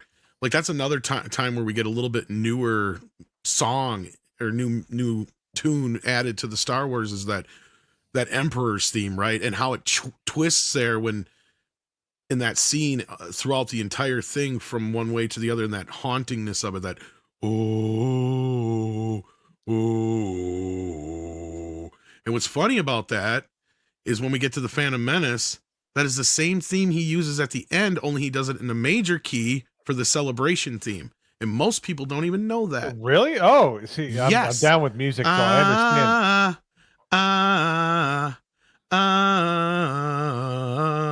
understand. It's the same thing. It's just in a major key instead. It's a minor key for the bad times. Oh. See, I like it when they're fighting, and it's like an intense fight, but it's got this lamenting, like, oh, and like it's that's just it. Like, that's the Emperor's theme, and he twisted it for Phantom Menace to make it positive for the end. And if you really pay attention, you're like, oh, he even laid it out in the score. Like, it's a cool nerdy thing, right? Like these people are celebrating their fall.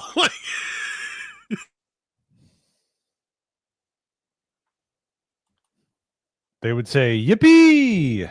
Yeah, little did they know. Moves are granting full power to Grand Chancellor. For a second, I thought you were being Stitch. Close. They're the same damn thing. My singing can be hilarious at times, yes. But anyhow, that being said, let's... shit. Everybody's going to kill me if I don't put this in the A's. I'm sorry. Very, like, low A. The low. But speaking of... I'd agree with that. I'm supporting this tier thing. I was putting them in I always put them in order of my favorites. But the quality of these they're all very, very entertaining. We sit back and we nitpick at these things, but still the rewatchability of all of them is very high up there. I would be hard pressed to find anybody on these panels that hasn't seen these like at least almost a dozen times. Oh, easily. Maybe I know these movies by heart. Yeah. Andy, I remember lines from all three movies. I remember moments. I remember music from all these moments. I can like think of like the codes of things. Yeah, every one of these movies got me something to think about and remember. All of them. Absolutely love these movies. All right, let's see what you guys are talking about out there. Let's get into the prequels after that. ActionCom says, should James Cameron have had a chance to make a Star Wars film? I don't know if George offered it to him, but it's not even really a rumor. It's kind of fact. But he offered it to a lot of the prequels to a lot of directors. He did not want to direct them originally. Steven Spielberg turned it down. Ron Howard turned him down. I wouldn't be surprised if he asked James, but I can't see James Cameron saying no unless he was just that wrapped up in Titanic at that point. He couldn't. Because I also know that they were talking at that time, because if I remember right, Titanic was also one of the reasons why he considered for a short period having Leonardo DiCaprio play Anakin. Huh. I don't know if you guys remember that. Oh, I remember that, and I was really angry about that.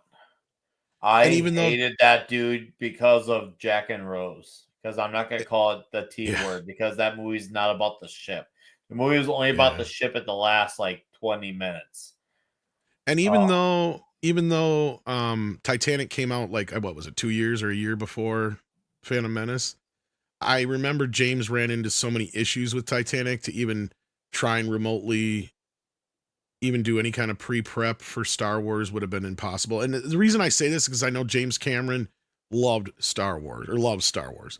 In fact, he's one of the hundreds of directors in that era that Star Wars is one of the reasons why they do what they did.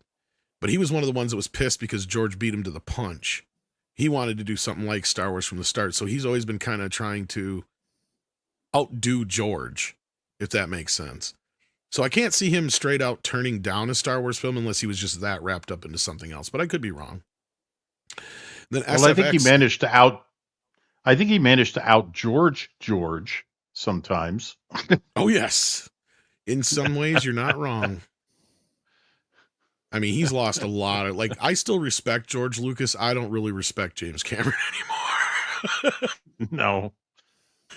He has lost a lot of my respect. Anyhow, SFX F314 Sabertooth Raptor sending in 10 says, my Star Wars tier list goes episode 4 A, episode 5 A plus, episode 6 B, episode 1 C minus because Maul, Qui-Gon, and Naboo fighter, episode 2 B only if you take the battle at the end, and Jango C minus otherwise, episode 3 B no 7, 8, and 9 null rank. Hey, I don't think too many people would argue with that, really.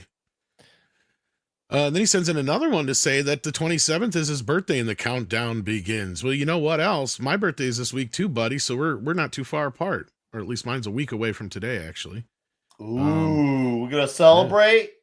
I don't know what's gonna happen. Celebrate. But happy birthday to you, SFX, and come back on the 27th, and maybe Bat Tom will have something to say for you. And then SFX also sends in another 10. So thank you very much for being so generous tonight. Says a what if scenario. What if Logarine deleted Order 66? Palpy called on the clones to enact 66. What is 66 and who are you, wrinkly man? Oh fudge. I'm smurfed. Bye. That's all, folks. Yeah. The Logarine strikes again. Thanks to SFX Sabertooth Raptor. Thank you for that, my friend. I'll never live down the Logarine, will I? And it originated on this show. All right, so we are going to get moving here because we got 6 more movies to go.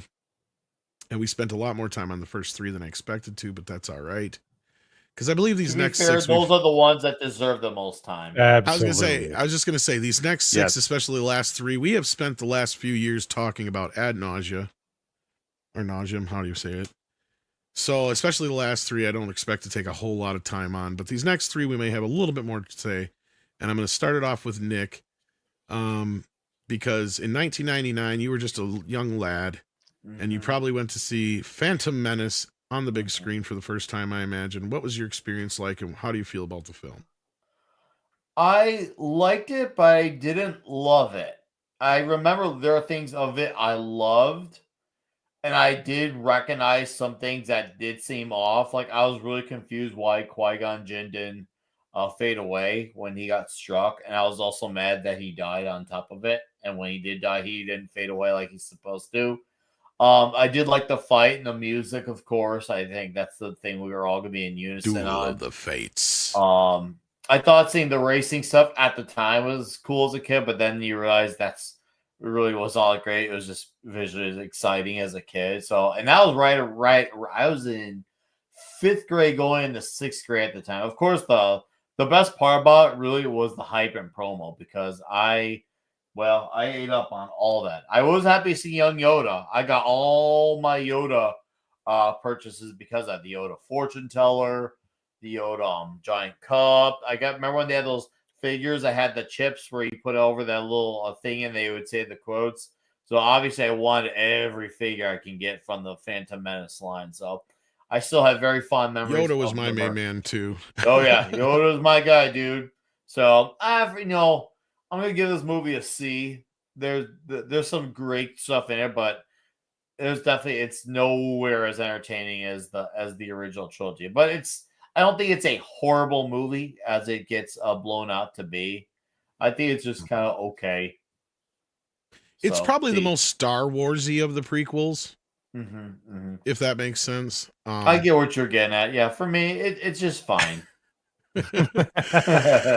She probably means that, actually. No, I'm just kidding. So you enjoyed it. You would give it a B, you said? I mean, do you call C an enjoying? Like I said to me. Or did you say okay. C? I'm sorry. C. You said C? Okay, so that's a C for you. That was okay. All right. So, Mo, you're the next youngest one. Okay. Hi, everybody in the chat. I hope you sub to my channels and stuff like this after this. You probably won't, but I'm gonna say what I'm gonna say. As a man that was born in 1980, that wasn't begging for money out of a cafeteria. Actually, you might be older than me then, depending on when you were born. So yeah. No. Because my birthday's this week. So. But we grew up in the Midwest, so it's not the years, it's the mileage, my good man. True. There's a lot of mileage if you grew up in the Midwest. We're technically the same age, close to it then. Yes. But one thing and y'all are gonna hate me. Look, I'm gonna rank this movie. I'm gonna undress this movie, but I still have the VHS and I still enjoy watching the movie. But it is, if we're gonna rank it in relation to the rest of the Star Wars movie, it is a low C. I would give it a D, but there are some redeeming movies. But the problem is, it is the pacing of the movie is crap. The introduction of midichlorians and how important they are crap. The direction that was given to Jake Lloyd, it's not Jake Lloyd's fault because he was 9, was crap. The word yippee makes me so angry. It should be wizard. Yes. The whole "Are you an angel?" is crap. Everything in this movie is essentially crap until the final act, and then it gets good. But that's the problem with the prequels, is that they're all filler until you get to episode 3. Episode 3 should have been episode 1, 2, and 3. And episode 1 should have been like 10 minutes of episode 1. Episode 2 should have been the other 10 minutes of episode 1, and the rest should have been episode 3. But with that notwithstanding, it is an enjoyable movie. Jar Jar Binks is insufferable. I'm sorry. The Gungans should all whatever causes having too much air on the surface or breathing too much water underneath, whatever is the most insufferable death for them, they deserve it.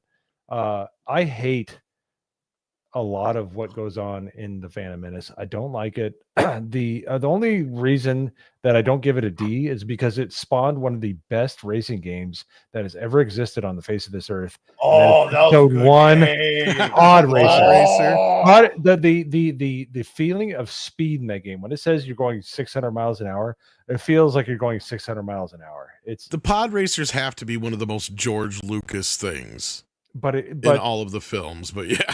But I pull it out of D and put it into low C because it put some good lore in there. I loved Qui-Gon, but they didn't do him well. I hated that Anakin made C-3PO. That was fucking stupid. Excuse my French. I don't drop the F-bomb that much, but I deserved it there. The whole thing just runs through way too quick, and it's the inevitable result of having a movie made by somebody that everyone's afraid to say no to. Sorry, it's a low C. Yeah, no, I mean, you're not wrong in a lot of your assessment. I'm sure, considering most people's opinions probably are. Red Shirt, what did you think about it at the time when it came out? Well, okay, this is a movie, and I've talked about a bunch of them on other shows that really hits differently depending upon how old you were when you first saw it. This was a movie for kids in many ways. At least the the beginning of it was. I thought that I agree with what's been said. It's the pacing is not good. It was funny. Even before, and we make fun of this on Toxic Tuesday, to be honest with you, but there are some really kind of on the nose stereotypes for characters in this film. Well, first of all, I hated Jar Jar Binks, but then making Jar Jar Binks, giving him essentially a Jamaican accent, I thought was absolutely inexcusable. The guy who owned Anakin and his mother, yeah, there's an accent there, and it's a stereotype, and didn't like that. And of course the Trade Federation. They're Japanese. Come on. So, it was it was lazy. It was lazily written characters. I don't think it was done to disparage those people, those groups, but it was just easier to say, well, everybody associates this with that, so that's what I'm going to go with. I looked at the pod racers and said, that's like the Ewoks. That's to sell toys, or in this case, a video game. It didn't work for me at all through most of it. The droids are, the Roger was just, oh, come on. Ugh. These are supposed to be battle droids. You're supposed to be afraid of them. They're supposed to be a real threat, and they all sound like idiots. And they die like idiots. So it just I agree. There's very little to this movie that worked really well. I liked the courier ship. That was a cool design. That was probably the best part of most of this film. But no, I'm not a fan of this film at all. I've watched it once, and I have never gone back and rewatched it. So I'd give it a C. And that's being generous. All right, Andy. Okay, this one is tricky for me because when I first watched it, I was very disappointed. I was hoping for a lot more. This really highlights George Lucas's weaknesses: directing, dialogue, pacing. Look, George Lucas is a dick. I was talking with Gary Ambrosia. One of his friends got an interview with George Lucas for getting hired for a job. And George said, "Oh, I want you to take this thing and I want you to completely redo it." And he's like, "Well, actually, Mr. Lucas, I can just take this and fix it up for you. What you got's actually going to work." He just gets up, closes his notebook, and walks out of the room, and the guy's fired. Did not want to hear anything about any kind of suggestion. And you see that's how you end up with this room full of people that just tell George yes, because he will fire you, because he's an asshole, and he still holds a grudge against his ex-wife and held off on the prequel so she wouldn't get any royalties from them. He's vindictive and he's petty, and that's George Lucas. Creative genius. He's got great concepts, and he's got a great eye for discerning the quality of the different special effects and planets and things. But he's a dick and he's a bit of an asshole. He cannot write dialogue to save his life. Between the fart jokes, the that's so wizard, you're an angel. I hate sand as we get into the next one, so forth. There's his dialogue is absolutely cringeworthy. Now, things I liked about it, I thought that the representation of the Jedi Order was pretty cool. It was wow, this is this far spanning thing. I loved Qui-Gon. I thought this is kind of like the way very thoughtful, meditative samurai kind of Jedi Knight or Shaolin monk kind of thing with Qui-Gon represented things, and turned out that he was right through the beginning of it. I thought Ewan McGregor did a great job as Obi-Wan. Was disappointed that they took Darth Maul out, but that fight scene to me is still the best lightsaber duel. I watch the Anakin and Obi-Wan in episode 3, which a lot of it's just kind of like it's really, really flashy. This seems much more like organic and realistic, the way it would kind of happen. The battle droids, they're a letdown. They're disappointing. Yeah, I agree with the characterizations. I've had so many off-color conversations with friends about the stereotypical nature of some of the aliens, and it's very thinly veiled. And I wonder if that's sort of. I think George probably has a spectrum condition that makes him rather insensitive to things, and he just kind of puts these things out there, probably not meaning to be insulting, but in his mind that doesn't occur to him. But it's at the same time there was so much excitement for it. Watching my son get really excited for it and watching the enjoyment that he got out of it really boosts my my affection for the film. And when I was working as a grocery manager when this film came out, I got to keep a lot of that merchandise that they've sent down for display. I got a cool R2D2 life-size cooler. I have all the cardboard cutouts that came out with Frito-Lay and everything, inflatable starships and stuff. So it was a really neat time for all the hype and things. Rewatchability, there's a lot that I fast forward through when I watch this, but there are some scenes I like, and I just I don't know what, like Mo was talking about with that midichlorian thing. I must have blocked that out from my memory because I just don't factor that in. It's the scientific quantification of the force, which is stupid. Yeah. Exactly. It should be left a mystery. It's like you had all the description of the force you needed when it says it's an energy field that binds all living things together, binds the galaxy together. That's it. That's all you needed. You don't have to go into it. You don't have to and the as far as that goes, I can enjoy it. I can watch the pod racing scenes are great. The video games that came along with this were a lot of fun. I would sit there with my kid and play with these things and building action figure sets and stuff, and he would just have a great time. So for me, I have a hard time separating it, but it's definitely a C. It's not. There's too many things that you can't forgive. You can enjoy the film, and you can enjoy a lot of the characters that were created in it, but it's too long. It's too slow.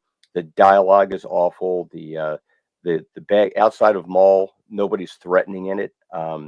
It was really cool seeing Palpatine for the first time like that, and kind of manipulating things from the scene. But so he has the baseline of a really good story. It just the execution was not there, which I think is the biggest problem with the prequels. So it's not a bad idea. It could have been done so much better, but he was trying to do new technology. He's not a good director, and he's certainly not a good dialogue writer. And he's not. And you can really tell when he's trying to direct actors that aren't very good actors. Like Jake Lloyd was a 9-year-old kid. You're going to need more than just like, okay, get over here and do this. It's like that can work with Ewan McGregor. That can work with and I fault like his directing skills to some of the performances like that Hayden gets beat up with, and that's, I think it's more, the fault lies more with George than so much of the actors. But yeah, I would say this is a C. This is I like I said, I like certain parts of it, and I will watch highlight reels of it. I could probably edit it down to about 35 minutes and enjoy that part. Wow. Well, go ahead. Sorry. It's funny you bringing that up because it is somebody earlier in the chat, and I apologize because a lot of you are talking in the chat, which is amazing.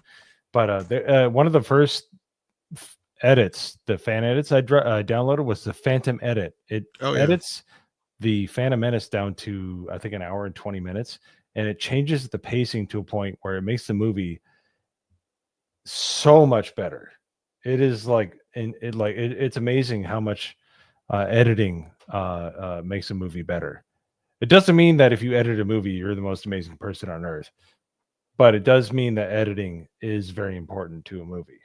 So if I own the Phantom Edit, it's on my my server right now. It does an amazing job because it goes through all the it cuts out a lot of the the pontification and all the nonsense where they're trying to set up the political issues going on during this point and during the movie, and it makes it so much more enjoyable. But I agree with that. Somebody actually took the time to do that. So, and it's a much better movie than Phantom Menace. Well, I did not expect to be the one on the panel to go, this is actually one of the better of the prequels, rewatchable wise. I mean, again, I agree with almost everything everybody has said. But for some reason, and I just rewatched it again this last week, this is a movie that sticks with you. It's got some exciting moments to it. It's got a lot of Star Wars stuff in it that makes it feel like Star Wars. I even found myself talking along with the dialogue because I must have seen it that many times in the last so many years, since it came out 20 years, 25 years, whatever it is. I don't hate it. I mean, I got to give it like a B. I can't give it, and this is one of the things where I've always said with Star Wars films. Now, if I was rating this as a critic and not a Star Wars fan or somebody who loved the original Star Wars films, I see where you guys are coming from. I would definitely give this like a C tops. But as a Star Wars fan, I got to give it a B. I don't know why. Because there's something about it that when it happened, there's also the experience of it. Because like you guys were just talking about, because I worked at Taco Bell at the time when it came out, and this stuff was everywhere. I still have stuff from Taco Bell left over because we had so much of it. And then when I got my video store, I got some more because the DVD came out at that time. I got some more merch, and I got stuck with some of that shit too. Funny enough, almost everything sold except for the Jar Jar stuff. The Jar Jar stuff for some nobody ever wanted. We got stuck with so much Jar Jar stuff, which is funny seeing people like give him love now. Well, but sorry, Tom, but Hot Toys just released an amazing looking Jar Jar figure, and it's like $300 and some. It's very expensive, but there's a lot of sales for it. There's a lot of hype for it just because he's a part of the trilogy. I mean, personally, I would have to customize it into a Darth Jar Jar, but that's another story. And I wish I'd had at least somebody younger or somebody else to kind of counterpoint some of this stuff with the prequels to kind of give it a balance. Because there is a whole generation of kids that grew up on these films and they love them. Oh, right. And I don't want to take that away from it. And I never have, not in my whole thing. Regardless of how I feel about these movies, I'm fine with people and how they feel about them. To me, the issues with the film have less, this film specifically anyway, have less to do with anything that happened in the original films and more to do with just personal aesthetic things. The midichlorian thing is kind of out there. Yeah. But I don't think the movie makes any major, what I would call canon breaking things happen in it yet. It is until you kind of get a little farther along. And in that, it's just, because of certain things that were talked about in the original films and all that kind of business, those are just small, minor things. At the end of the day, it's just the way they were done. Like, you guys are right. I wish George would have been able to turn this over, or somebody would have been able to want to take this on, but I don't think anybody wanted the responsibility. Because guys got to remember, when this movie came out, it was literally like the most anticipated movie of all time. Right? People need to, if you were too young to remember that or anything like that at that time, it was huge. This was literally the trailer that broke the internet. Dude, right? We went to go see A Bug's Life to go watch the fucking trailer and walked out of the movie. Same thing with Meet Joe Black. People were going to Meet Joe Black, or they were calling and asking, what movie are you showing the Phantom Menace trailer with? Yeah, exactly. And just to get people to stay through the movie, they would say, we'll show the Phantom Menace trailer after the feature again, just so people know. Well, as Andy would agree, I saw it in West Virginia, where his grandpa used to live, apparently. But yeah, no, we saw it there, and we're like, okay, that was fun. Actually, I did actually see Bug's Life, which is a great movie. But well, and to be fair here, and since I would say a B, and the rest of you were in the C range, I'm going to give this to the audience because I want to be able to be as fair as possible.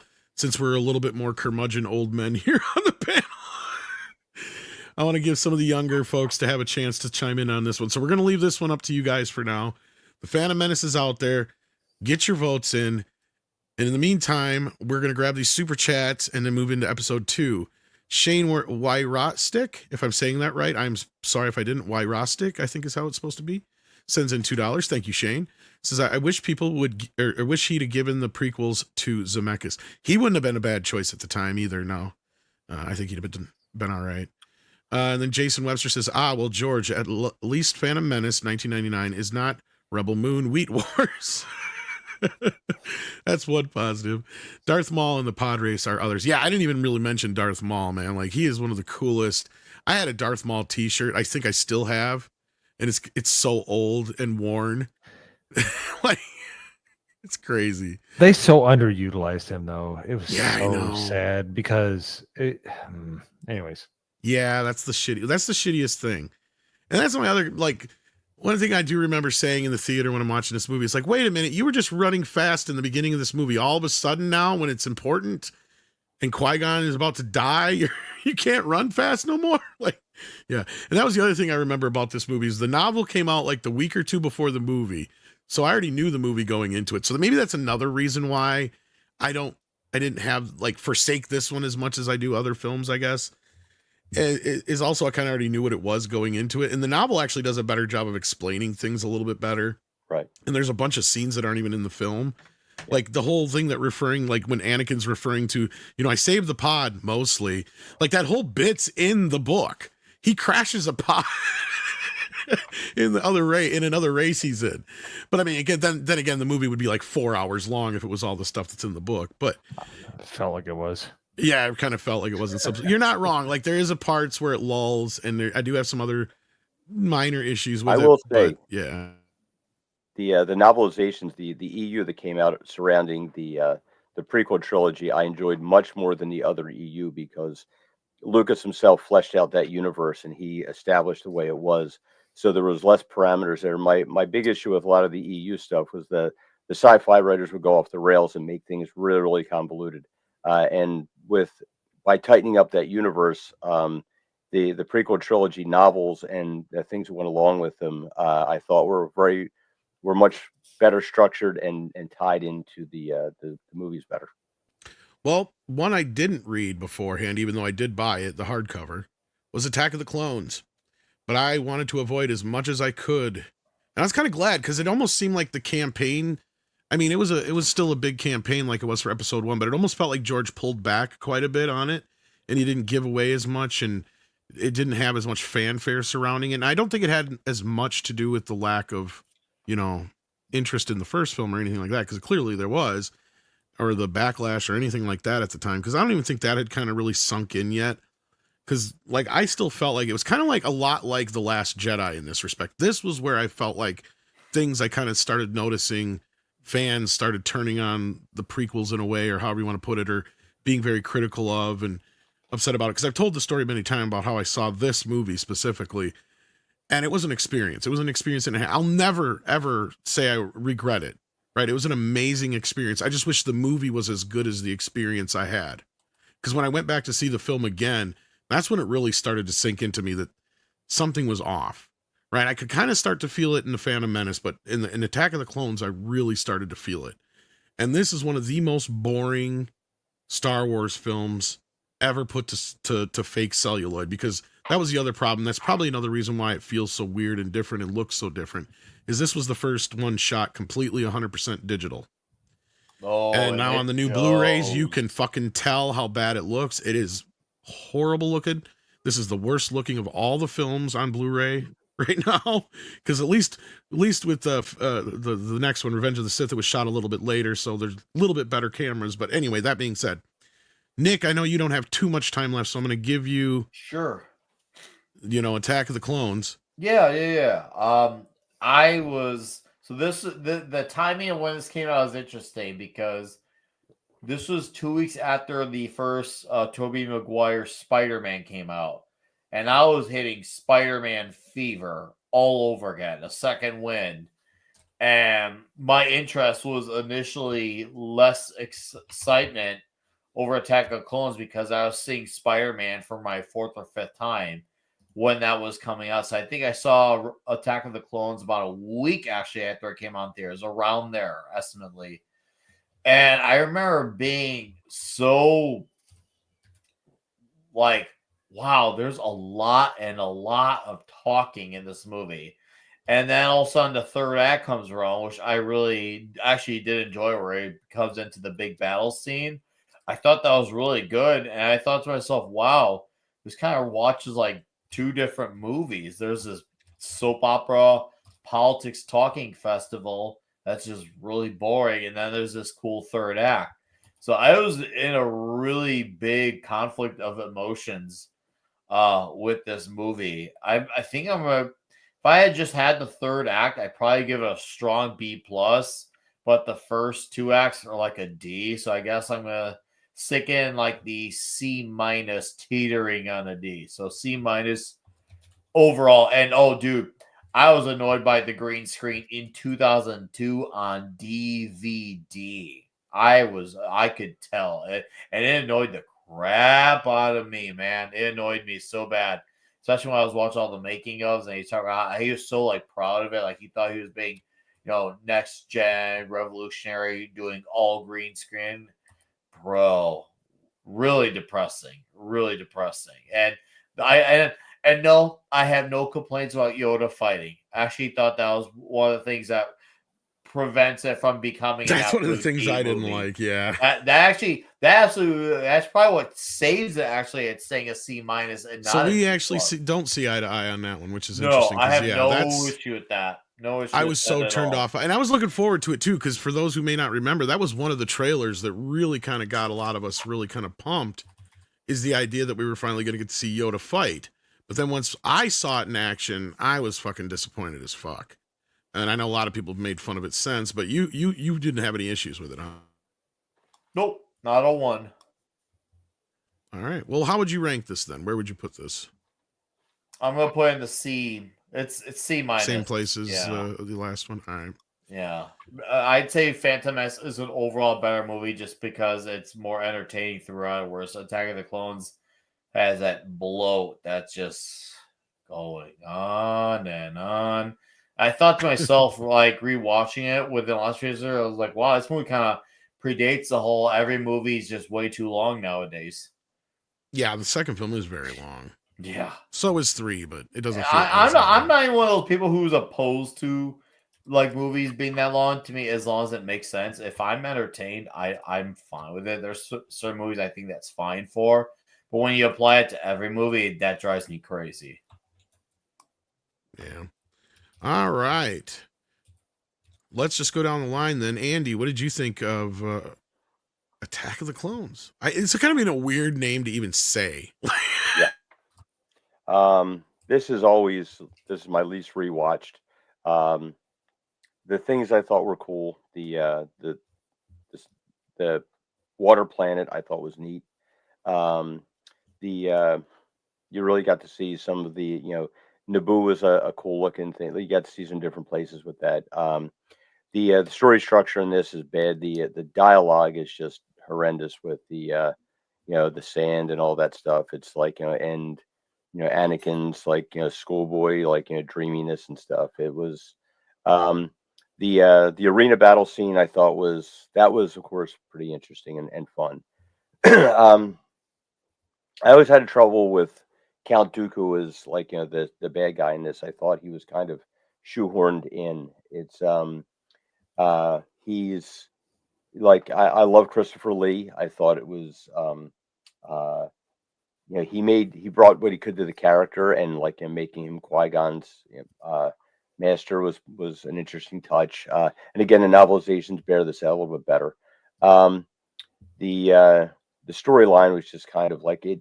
This made me feel like George is just kind of like scotch taping a bunch of crap together that doesn't really matter. It's just something that's got to get him to episode 3, and that was my biggest problem with it. I did not like Yoda jumping around like Tasmanian Devil. I always thought he should have been fighting more along the lines of like minimalist. Like he had such mastery, like kind of like Chow Yun-Fat in Crouching Tiger, Hidden Dragon, or even like a Mr. Miyagi kind of type, or well, however you want to put it. The tortoise like, in the first Kung Fu Panda, where like he just kind of levels everybody out. Oh, he's basically doing Pai Mei, yeah. So he should just play boom boom and be able to stop him with very little movement. I agree on that. Yeah, that was the visuals, like Dooku's ship with the solar sails. That was really cool. The clones, it kind of took away the mystique of Boba Fett, which really was kind of sad. Anakin was like really his acting. But I wonder how much that was a direction.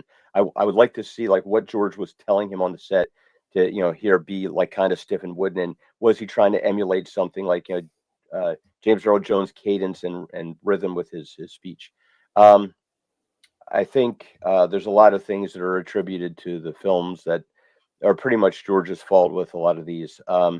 Overall, I do not like the movie. I think it's sort of like very thin things, like gee, we see all these things happening. You think it's the dark side somewhere, and like you guys can't tell it's this dude here. It's like there's all these things.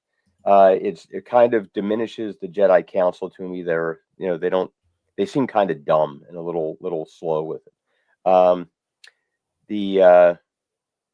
The fight scene in the arena I thought was okay, and like you show up with the clone army to save the day. That the visuals look pretty neat, but again the CGI, it was early stage kind of thing, like with all the green screen. You can definitely tell the lack of practical effects, and everything is edited in, especially like where they're riding the field cows on Naboo and playing in there. It's like outside of creating that one meme with Anakin and Padme there that everyone uses over and over again, it's very forgettable. I can't say this is a low C for me, and it was probably lower until the sequels came out. Oh wow! All right, Mo. This movie is horrendous. It's a masterclass, and I have all the money to make all the effects I want and can't make a good movie. It's a D, and the reason it's not an F is because Disney decided to throw their hat in the ring, and Rian Johnson decided to throw his whatever in the ring. It's horrible. It's got cringe dialogue. The CGI sucks. It has some redeeming qualities, like, oh, they're like, there's a Yoda fight. And I'm like, yeah. All right. They throw football in the movie called The Room that is enjoyable. It doesn't mean it saves the entire movie. It's all horrible.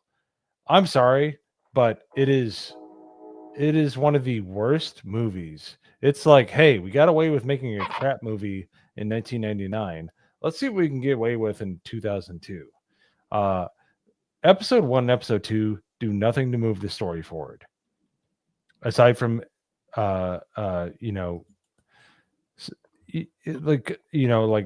basically saying that Anakin was born of the Force. Okay, well, episode 1 is completely useless aside from that. Qui-Gon dying, who cares? Everything else, Darth Maul, who cares? Like, remove all of that. There's nothing that moves the story along in episode 1. Episode 2, there's nothing that moves the story along. The only thing that saves that movie is Christopher Lee as Count Dooku, because he's so amazing. And Ewan McGregor does a great job, but there's nothing to work with there. It's a bottle episode of a movie that doesn't need to exist. It's crap. It's D. All right. The prequels did not need to exist aside from 3. 3 needed to be the meat of the story. There needed to be little trinkets from 1 and 2, and that's where I'm gonna leave it. It's a D. The acting is bad.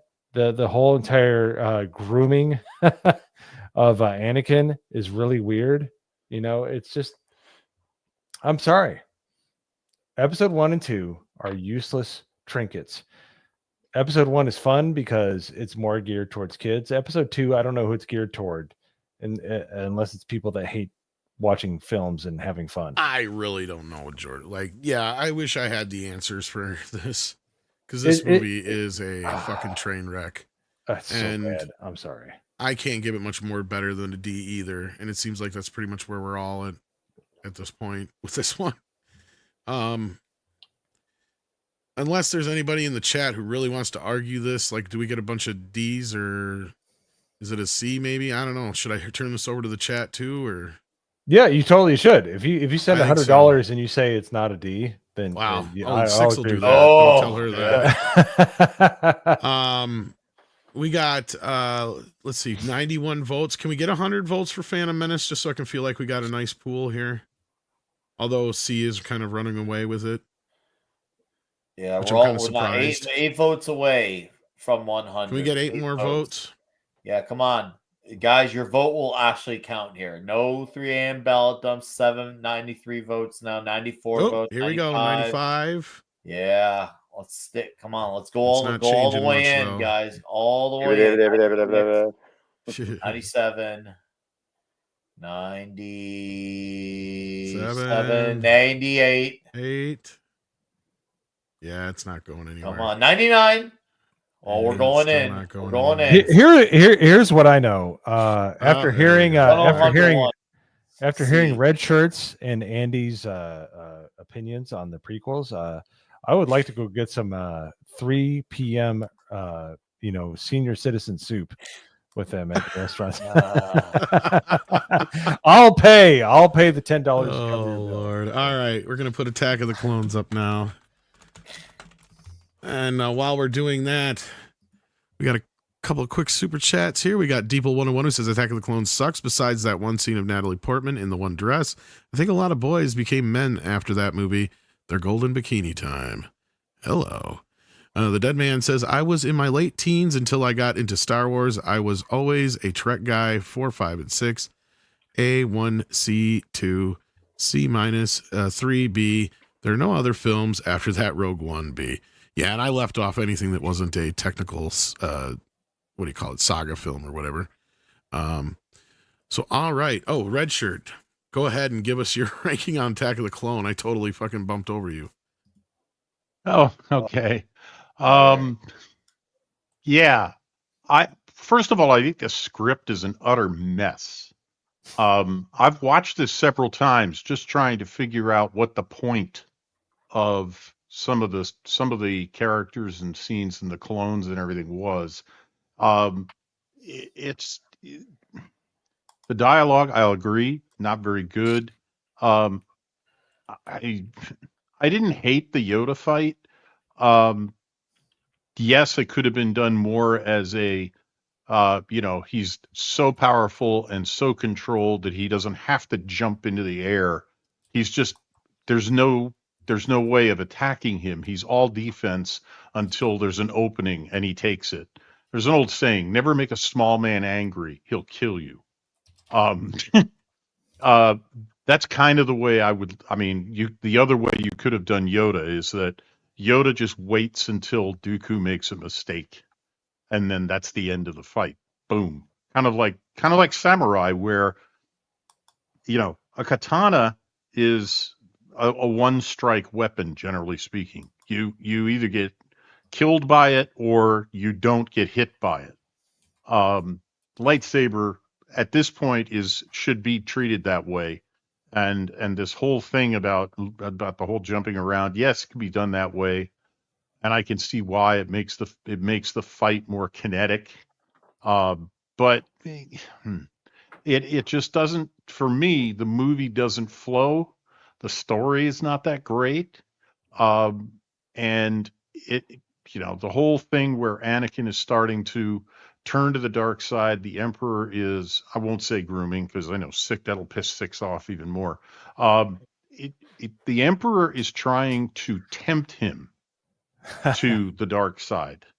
And Anakin is receptive because he's playing on Anakin's ego. Anakin feels like he's getting short shrift from Obi-Wan. He's not getting, he thinks he deserves to be doing more. And he feels like he's being treated like a child. Well, the problem is he looks like one. Hayden Christensen, and we'll get into this in the next movie. Hayden Christensen is a very lightly built, not very huge teen. And this is going to become a bigger problem for me in the next film. But just come out and say it. He's Canadian. We know. Yeah. No. He's more Belgian than Canadian, to be perfectly honest with you. I just found this movie to be hard to keep track of, partly because I got bored in spots. So where I stopped paying attention, and then I was like, oh, wait a minute, what just happened? So yeah, I'd rank this down at a C or a D, because I never really particularly cared for it. I own it, but I don't think I've watched it more than 3 times, trying to figure out, what was the point of all of these different scenes and everything. Yes, the fight in the stadium was cool.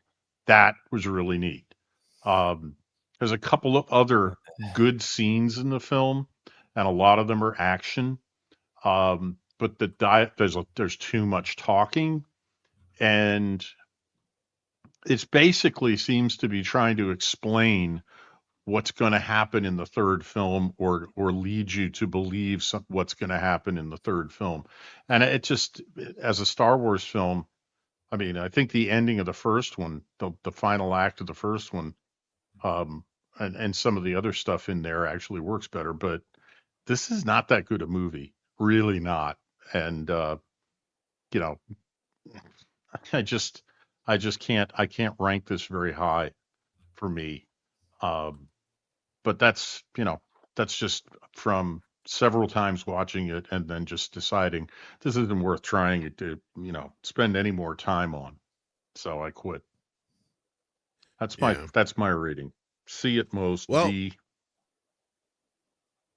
I see we're all mostly in unison with this one, but I'm going to leave it up to the audience just so I don't feel like we're being too mean to it or anything like that.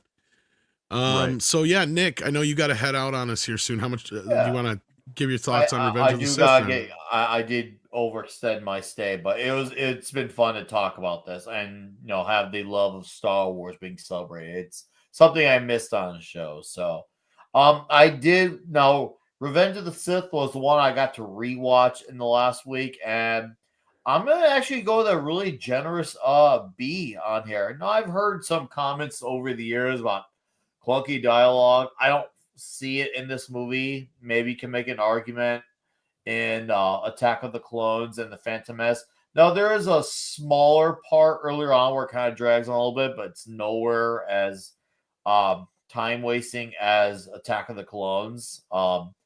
I actually find that the third act really good. I even like the opening.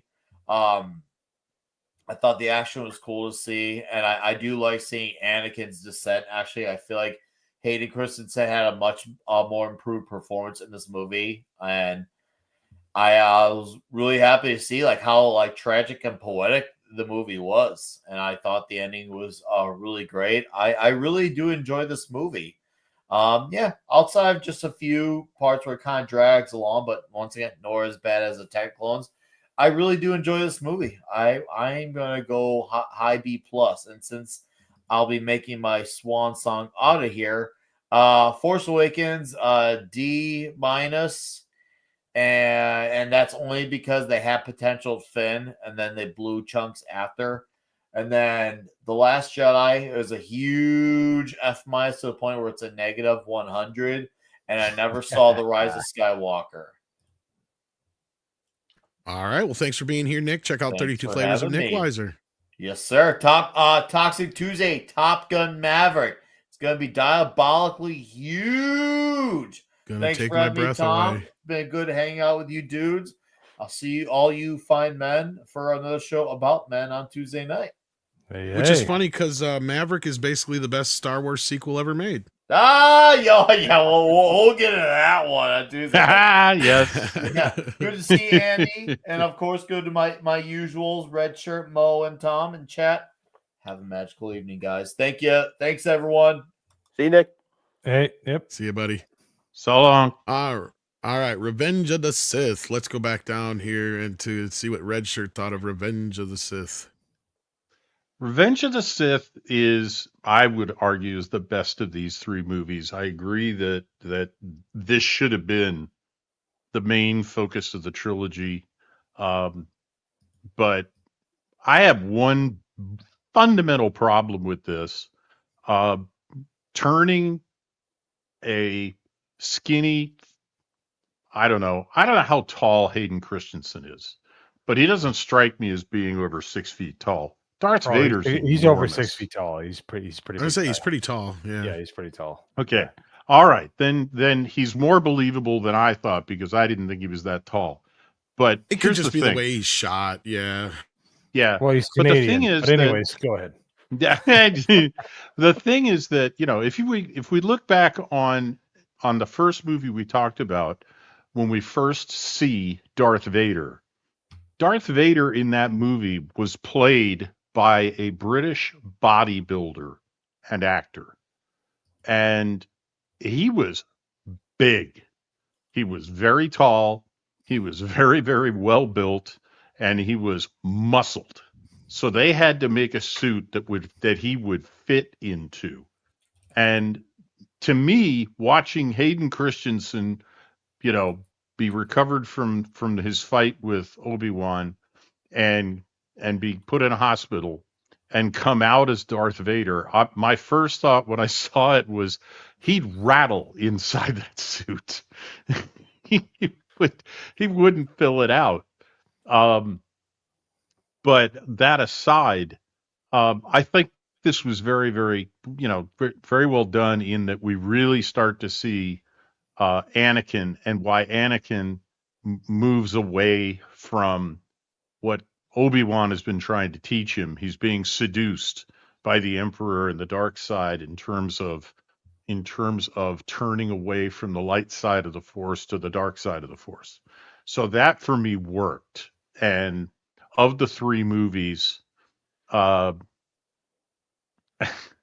Vader lost, Six says, Vader lost his legs. Duh, he was rebuilt to be taller. Yes, I mean, he could be made taller. The problem was it wasn't his height that bothered me. It was the fact that he was this, he looked like he weighed 135 pounds with soaking wet with a rock in each hand. But that's my issue with it. But other than that, I did like this movie, and this is the movie I will rewatch of the three episodes 1, 2, and 3. This is the movie I'm quite certain I've seen the most times. So, this is finally gets us Darth Vader, which is the point really of the prequels. That and we get stormtroopers, we get Darth Vader. The Emperor has turned into the Sith Master, Sith Lord, whatever he's supposed to be called. And all of it comes together here. And what I will say about this movie is that it is a great lead in to go to episode 4. It explains the beginning of episode 4 very well. So for that, I'd give this movie a B. All right. Andy?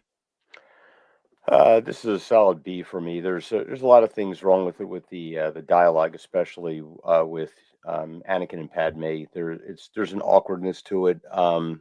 It doesn't flow very well. It's kind of like, because I'm so in love with you, and they're trying to make this thing with Anakin's very scared about becoming a father and so forth. There's a couple things that bothered me is that wait a minute, you're this powerful with the Force and you can't tell there's two kids in there. It's just kind of like not doing like a Force scan. It's like you don't have to go and get the test to find out what you're having, male or female. You should just know because like you're the chosen one. I liked some of the things in there. I liked the foreshadowing, I guess, or something. The symmetry between what Palpatine is doing with Anakin and Dooku, like, kill him and take his place at my side, and he tries to do the same thing with Luke to have him kill Vader and to become his apprentice. Ian McDiarmid did a great job as Palpatine and doing the whole, that menacing voice is really iconic. I wish that they had done something better with his fight scene and not try and just kind of like Ian McDiarmid is not an athlete. He's, you should have like done some CGI magic or kept the hood up so that like he's fighting with these guys and made it more believable instead of just kind of making faces and doing like very clumsy stabs. But that's kind of minor things. I think that it's sort of abrupt with seeing you saw the beginning of Anakin with the Sand People in episode 2, giving into his anger and things, and the Clone Wars really helped this along with a lot of its problems. Seeing, the amount of death and violence that you see him being exposed to as a young man would definitely drive him more towards that precipice that Palpatine is guiding him along with. The dialogue with Obi-Wan and Anakin is heart-wrenching. It gives you everything you needed to get the gravity of their fight in episode 4. You really feel for Anakin. You feel like at the end there when he's completely lost and he's broken, and they come along with the pod and stuff like that. And it was really cool seeing him getting the armor and getting all that stuff like, fused onto him, which was, and just sort of, it's like, yeah, we don't have time for anesthesia, just like, and the pain will kind of make him a little tougher with it. I agree with Red Shirt that he, physically he wasn't imposing enough. There was like sort of he should have been kind of growing more, like when they kind of like what they did with the Marvel characters, have them like start working out. So during this filming, when you see, I've been to plenty of these conventions, and you see people that are just dressed like normal guys. Unless somebody is very skinny, they don't look good in a Jedi robe outfit. You look enormous in these things. And so what they should have done is kind of had him like, look, you're going to start beefing up and bulking up for this thing, so that when we take it into Vader, it's not quite so jarring, because you want to see that contrast between, and I get it's 20 years, starts off in the armor, and then you see him again in episode 4. Overall, it's very enjoyable to me. There's some parts I'll fast forward through in it, but overall, I think what's his face, the multi-armed guy, the robot guy, General Grievous. Yes. What's the situation? Yeah, he was much better portrayed in Genndy Tartakovsky's Clone Wars series than he was in anything else. And if they kept that, I would have found him much more intimidating. That was sort of a letdown. I did like, I thought this was kind of Obi-Wan's finest hour. You got to see a lot of him doing his thing, and like, he he lands in the middle of all those battle droids and takes out Grievous and stuff. The Order 66, and like you get to see all the the fall of the Jedi and stuff. That was pretty interesting. Of course, now like with the modern stuff, we get to see how bad they were at it, that's I guess where they couldn't shoot very well, because apparently a lot of Jedi survived that. It seems like every time they come along with something new, oh look, here's another Jedi that survived. But yeah, I thought it was a very good cap to the prequels, and led right into the original trilogy. Not great. The dialogue could have been a lot better, but it was nonstop action for the most part, and it really did its job as far as moving the story into where it had to go. All right, Moo. I thought it was the most substantial of all of the prequels. But my problem is they had stretched out a lot of the storyline in the prior 2 episodes, and I think they should have made this the prequel trilogy for the most part. I don't think. I would give it a B minus if I had to give it a grade. Here's the problem: is there's stilted storytelling. The direction is crap. It really is. There are some good scenes in it, but the fall to the dark side, and we're not including the novelization. The novelization apparently does a great job of telling you why Anakin falls to the dark side, but George Lucas loves Deus Ex Machina. He loves to just have things happen just so they happen. And it's really annoying. And it happens in this, and it's very jarring. He doesn't, like he's like, oh, I can't save my wife who I think might die. So I got to fall to the dark side and end the younglings. So it's and that's one thing that George Lucas can be very guilty of, even in Empire Strikes Back, when the rest of the crew is on Cloud City and Luke is in Dagobah. Luke seems like he's in Dagobah for like months, and then the people in Cloud City are there for like 2 days. They don't even change clothes. So the passage of time and the telling of the entirety of the story, George Lucas is horrendous at, period. Like, he just cannot do passage of time very well. But as far as like episode 3, there's so much meat to this story. I wish they would have made it the entire trilogy. So with that being said, it's really great. Anakin falling to the dark side, the fact that they actually had the courage to take out the younglings was really good. I would say it's an excellent popcorn movie, but as far as a Star Wars movie, it's a B minus. I am not a big fan of the prequels because I waited so long for the continuation of the original story, and it just fell flat in every way possible. So you can hate me in the chat, and the people on the panel can disagree with me, but I just think it was a wasted opportunity, all 3 of these movies, but the least of which is the 3rd movie. So okay, this is a complicated one.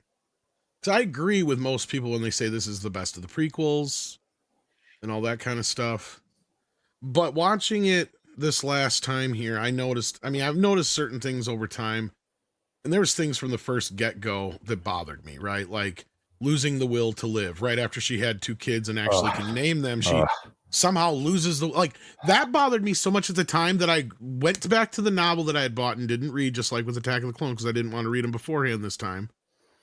And I flipped to the end. I'm like, was it always this way, or did George change something? Because this just doesn't even feel right. Because she went through more than enough that all you have to say was she was choked and we were able to save the children, but we're not able to save her. It doesn't matter if she gets to name the kids or not. That's not important. What's important is that the babies are born. Yeah, right? But the naming is stupid too. She just randomly farts out names. Yeah, and she seems very present at the moment, and then all of a sudden they're like, for reasons we can't explain, she's losing the will to live. It's like, I get it. Her heart is broken, right? She's the tragedy that has just befallen her, all that business. Like, you can say any number of things. That was just the first thing, and among many other things. And you brought up a few of the other points too. Like, the thing with Palpatine really pissed me off, in a sense of if I was Anakin Skywalker and this dude said, only one has achieved this, but together I feel we can. It's like, I'd be like, hold up, time out, motherfucker. I just chopped up fucking Mace Windu because I was under the understanding that you could cheat death. And now you're telling me We have to go figure it out together. You know what? I agree. What the fuck is that shit? I agree with you. Emperor Palpatine works for Amway. I agree. So, like, I understand it up to that point, but then the moment he's like, "Together we can achieve," it's like, whoa, time out here. That's what I would be like if I was Anakin. I'd be like, do you realize what I just fucking did? Like, for you? It really was a pyramid scheme. He's like, okay, well, now you have to sell like it's Amway for Jedis and Siths. It's no, really but bad. I do. There's so many things in it that I love, but there's so many things in it that just grind my gears at the same time. And unfortunately, I know I'm kind of with you on this one, Mo, on this part, to where it just over time it has not aged as well. It's still good. It's still the best of the prequels. It still just hasn't aged as well. A lot of the things that you brought up and other people brought up, there's the problems compound upon it. The fight scene at the end is way too long and goes on for too long. The Yoda Palpatine scene still pisses me off to this day. There's so many little things in it that bother me, but overall, aesthetic wise, everything that George put into it, you could tell he did his best at this point, but it was after a shaky start, right? So I'll give it credit where credit's due. I think this deserves a B. And I think we've all kind of been there, unless, I mean, I don't know. Do you think anybody in the chat is going to argue on this one to where we have to turn it over to the chat? Or should we just, for good measure? Because we have the last two, but I would say B. I think most you gave it, what did you say, Register? You said a B. B. Okay, so then Andy, you said yeah. All right. If nothing else, it earns the moniker of the best popcorn movie ever. It's just a fun movie to watch if you just turn your brain off. All right, they want me to turn it over to the chat, and 6 is gonna freak out if I don't. She needs to be a little more nicer now. You need to stop being so mean, 6. I get it. You don't agree with everybody, but come on. I gotta make one snide remark about this being the best of the initial trilogy. To quote Charles Emerson Winchester from MASH, being the best of the original trilogy is roughly the equivalent of being the best ballerina in all of Galveston. I don't know if it's that bad, but I get the the point of it. It's a low bar. Because these next 3, I don't think we're going to be talking about nearly as long. Because as I said earlier before, we have talked about these next 3 films so much in the last few years. Hell, half the reason most of us are here right now is because of The Last Jedi. But let's get the probably the tougher one out of the way first. The Force Awakens, and I know some of us on the panel haven't even seen it, like Red Shirt. So I understand you having to stay out of this one necessarily. But who wants to start on The Force Awakens? I'll go. Okay. I was very excited about this. I took my kids. My son dressed up as Mr. Spock. My daughter dressed up as an Ewok, and we went to see this. And I walked out of there like, what the hell was that? It was like, it's, the reworking. It's like, I was very, very disappointed. I saw like, all right, well, maybe I gave it the benefit of the doubt. Maybe they're going to take this in a different direction after that. And then we saw where it went. It's typical J.J. Abrams stuff. It's kind of like, I just foresee this as he's taking a girl out on a date and he's telling her how good it's going to be and stuff like that. And then it turns out that he's got erectile dysfunction and a small penis to begin with. So it's like he's he just can't deliver. And so, but he told her it was going to be great. It just visually, there's some cool things there. Rey was just like, I feel really bad for Daisy Ridley because she got sucked into this. We didn't realize what Kathleen Kennedy was at the time. She even got the shittiest of John Williams themes too. Sorry. Yeah. Well, I mean, could you imagine being John Williams watching this thing and trying to come up with something? Because he had to have been like, oh my God, I have to do this. Rey is just like the most Mary Sue. I can't believe that I see people defending that she's not a Mary Sue. She didn't have to work for anything. She didn't have to put in any effort. She's just automatically the best. Best. She bypassed the plot. Yeah, exactly. And Are we talking about Toto the band with his son becoming the lead singer? Or are we talking about the Force Awakens, where his son got to just jump ahead in line and be the best singer of Toto, quote unquote? Sorry. yeah, this is like, I Both. mean, Ray is just like, and look, there's so much they could have done with this. And the fact that they didn't even put the three of them on screen together was like, it's unforgivable. Notwithstanding, we didn't know that Carrie Fisher was going to pass away, but we did know that that Harrison Ford was not going to be back for another one. We know that he wanted out in Empire. He didn't want to come back for so he certainly wasn't going to come back for another one after this. So you should have had them all together doing something and having fun. But the problem with looking at this in retrospect is that severe fans of this franchise have all done their own, like, here's how I would have done it things. And most of them would have been better than how they were executed, because we can look backwards and we can see all the flaws, which probably isn't fair. But and I enjoy all 6 of the Star Wars films, because I don't count the sequels as Star Wars. It's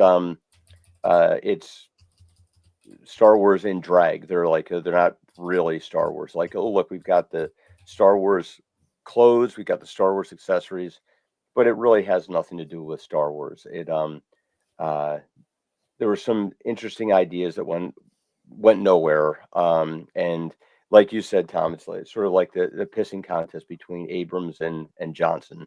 And look, well, I can subvert your expectations more than you can. Oh yeah, hold my White Claw. And yeah, I don't have a very good feeling on The Force Awakens. It was just unrealized potential and a waste of time, just an utter cash grab. Yeah. Mo? Garbage. I saw it in the theater. It took no chances. It didn't do anything to move the story along. It was basically a rehash of A New Hope. I like, as much as he is a complete fucking idiot nowadays, John Boyega did a compelling job of making the character of Finn somebody you cared about. And there was other actors in there that were pretty good, but all in all, in the whole scheme of things, it's garbage. I give it a D, and that's putting it nicely. And the rest of the sequel trilogy, I put it in if there's anything below F, in the trash. Yeah, in the trash. Absolutely. All right. Well, I'm going to be honest. When The Force Awakens first came out, I didn't hate it. I have not watched it in many years since. I don't know how it holds up. I was hoping to get to it by the end of this week. I did not. Just didn't find the time between all the other films and everything else. I didn't hate this movie at the time. I get it. It's a complete rehash of the original. I have some issues with it, like most people do. But at the end of the day, there was still something to build upon here, right? There still could be more to come from this. Unfortunately, that's not what happened. Right? Because you're right. Like, at the time, it's not necessarily a sin that we didn't get to see everybody on screen unless we get to a point where Han Solo's death comes back to mean anything. Unfortunately, it never does, really, in the grand scheme of things. So there's all sorts of other things. Because to me, if the death of Han Solo isn't enough to get fucking Luke off his ass, his sister gonna die soon should be enough, right? Like, that's getting us into The Last Jedi, but I can't judge this movie on the things that came after. Now, in hindsight, I agree with you guys. This is a D because of all the shit that came after. But as a film on its own, at the time when it came out, I would still go with a B or a high C. Like a B- or a high C. Like, it doesn't make any major fucking snafus or problems outside of killing Han Solo before we had a chance to get everybody on screen together and we get a bigger fucking space ball. Right? Like, those are the two biggest problems I have with it. Yeah, Rey is kind of a Mary Sue in this, but there's still a chance to build upon the idea that maybe she is very strong with the Force because she's a Skywalker, being the daughter of Han and Leia or something like that was hidden away once their older son went to the dark side and he didn't even know she was born yet. You could have played with that. And that's where probably, I'm imagining, J.J. Abrams' main story went, because clearly he was just redoing the original trilogy, which in hindsight, I was expecting her to be like Obi-Wan's granddaughter or Obi-Wan's daughter, or something along those lines, and that was basically what was teased to both Simon Pegg and Rey herself, Daisy Ridley, from J.J. Abrams. But as we know from there, shit went out the window. So, look, I have a hard time placing The Force Awakens, so I'm going to leave that one up to the audience too. So we're going to end The Revenge of the Sith, which you guys have made your choice pretty well known. That's a solid B. So there we go.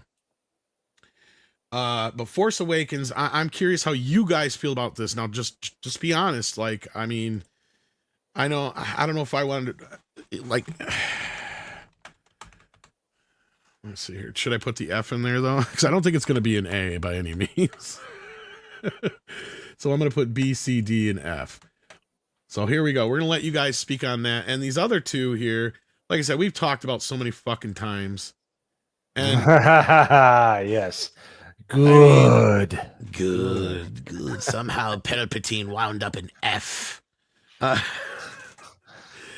Yeah, because I mean, and I love to say it over time and time again, how the Revenge of the Sith is basically the most expensive war between Twitter directors. In fact, I think Andy or somebody had quoted that earlier. If it wasn't Andy, it was Redshirt or somebody. Because yeah, basically you have J.J. Abrams going, well, your movie sucked and I'm going to try and do better. And it doesn't. He doesn't. It's just even worse in some way, shape, or form. Somehow he made it worse by bringing Palpatine back. But yeah, does anybody want to speak to the sequel trilogy as a whole, or to the last two films before we start wrapping this up here? Because like I said, I think we've talked about these films so much that, yeah, go ahead, Mo. I wasn't one that talked, but yeah, if we're going to talk about I thought it was you and Redshirt sound so much alike when you just say one word. I'm glad I sound like an old man, but thank you. No, I am an old man. So. But here's my question: is Redshirt's grandpa from West Virginia? Anyways, go ahead, Redshirt. So. Maybe that's what it is. I'm picking up some kind of accent that sounds the same. Go ahead, Redshirt. I'm so sorry. No, that's okay. I have one issue I have with these movies, and it's, as you know, the three of them, and that is the treatment of the characters from the original, from the first three movies. Okay, Luke, Han, and Leia. No, they didn't have to. I mean, yes, it would have been nice if they had them all in a scene together at some point in one of the films. That would have been great. But that ended apparently in the first film. But the thing I cannot accept is that two things. One, we never get to see Luke as a powerful Jedi master, because I've seen trailers, I've seen reviews, I've heard the discussions, and Luke is a broken person in these movies. And two, it seems to be, to me, it seems to be intended to destroy the whole hero's journey storyline of episodes 4 through 6 for Luke. And that's one of the reasons I've never seen these movies, because to me, Luke is the key in the first three movies that were, released, 4, 5, 6. And to take that character apart and, grind him down and then eliminate him and have him just essentially give up, I think is just inexcusable. And it just speaks to that these movies were not meant to finish telling the Star Wars story. These movies were meant to break the Star Wars story.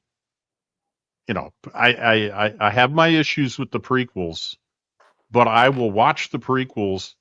I will watch every one of the episodes 1 through 3 before I will ever watch Disney Star Wars. That's, and I didn't get to watch them today. There were some technical difficulties I had trying to come up with these movies to watch them stream, to stream them. But basically, no, I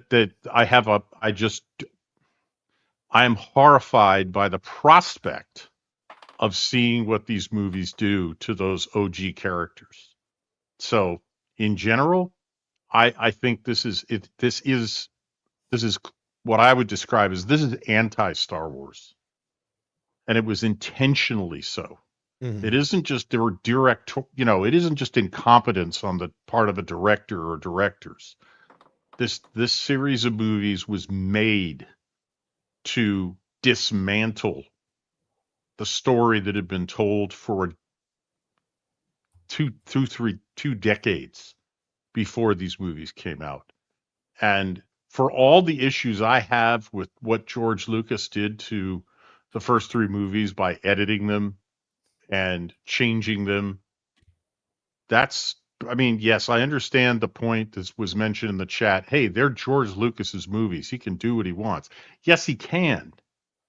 But that doesn't mean that he should. Go watch Jurassic Park. to get a morality tale about you spent so much time wondering whether you could that you never thought to think whether you should. Basically, I'm offended by the idea of what these movies are supposed to seem to be to me supposed to represent.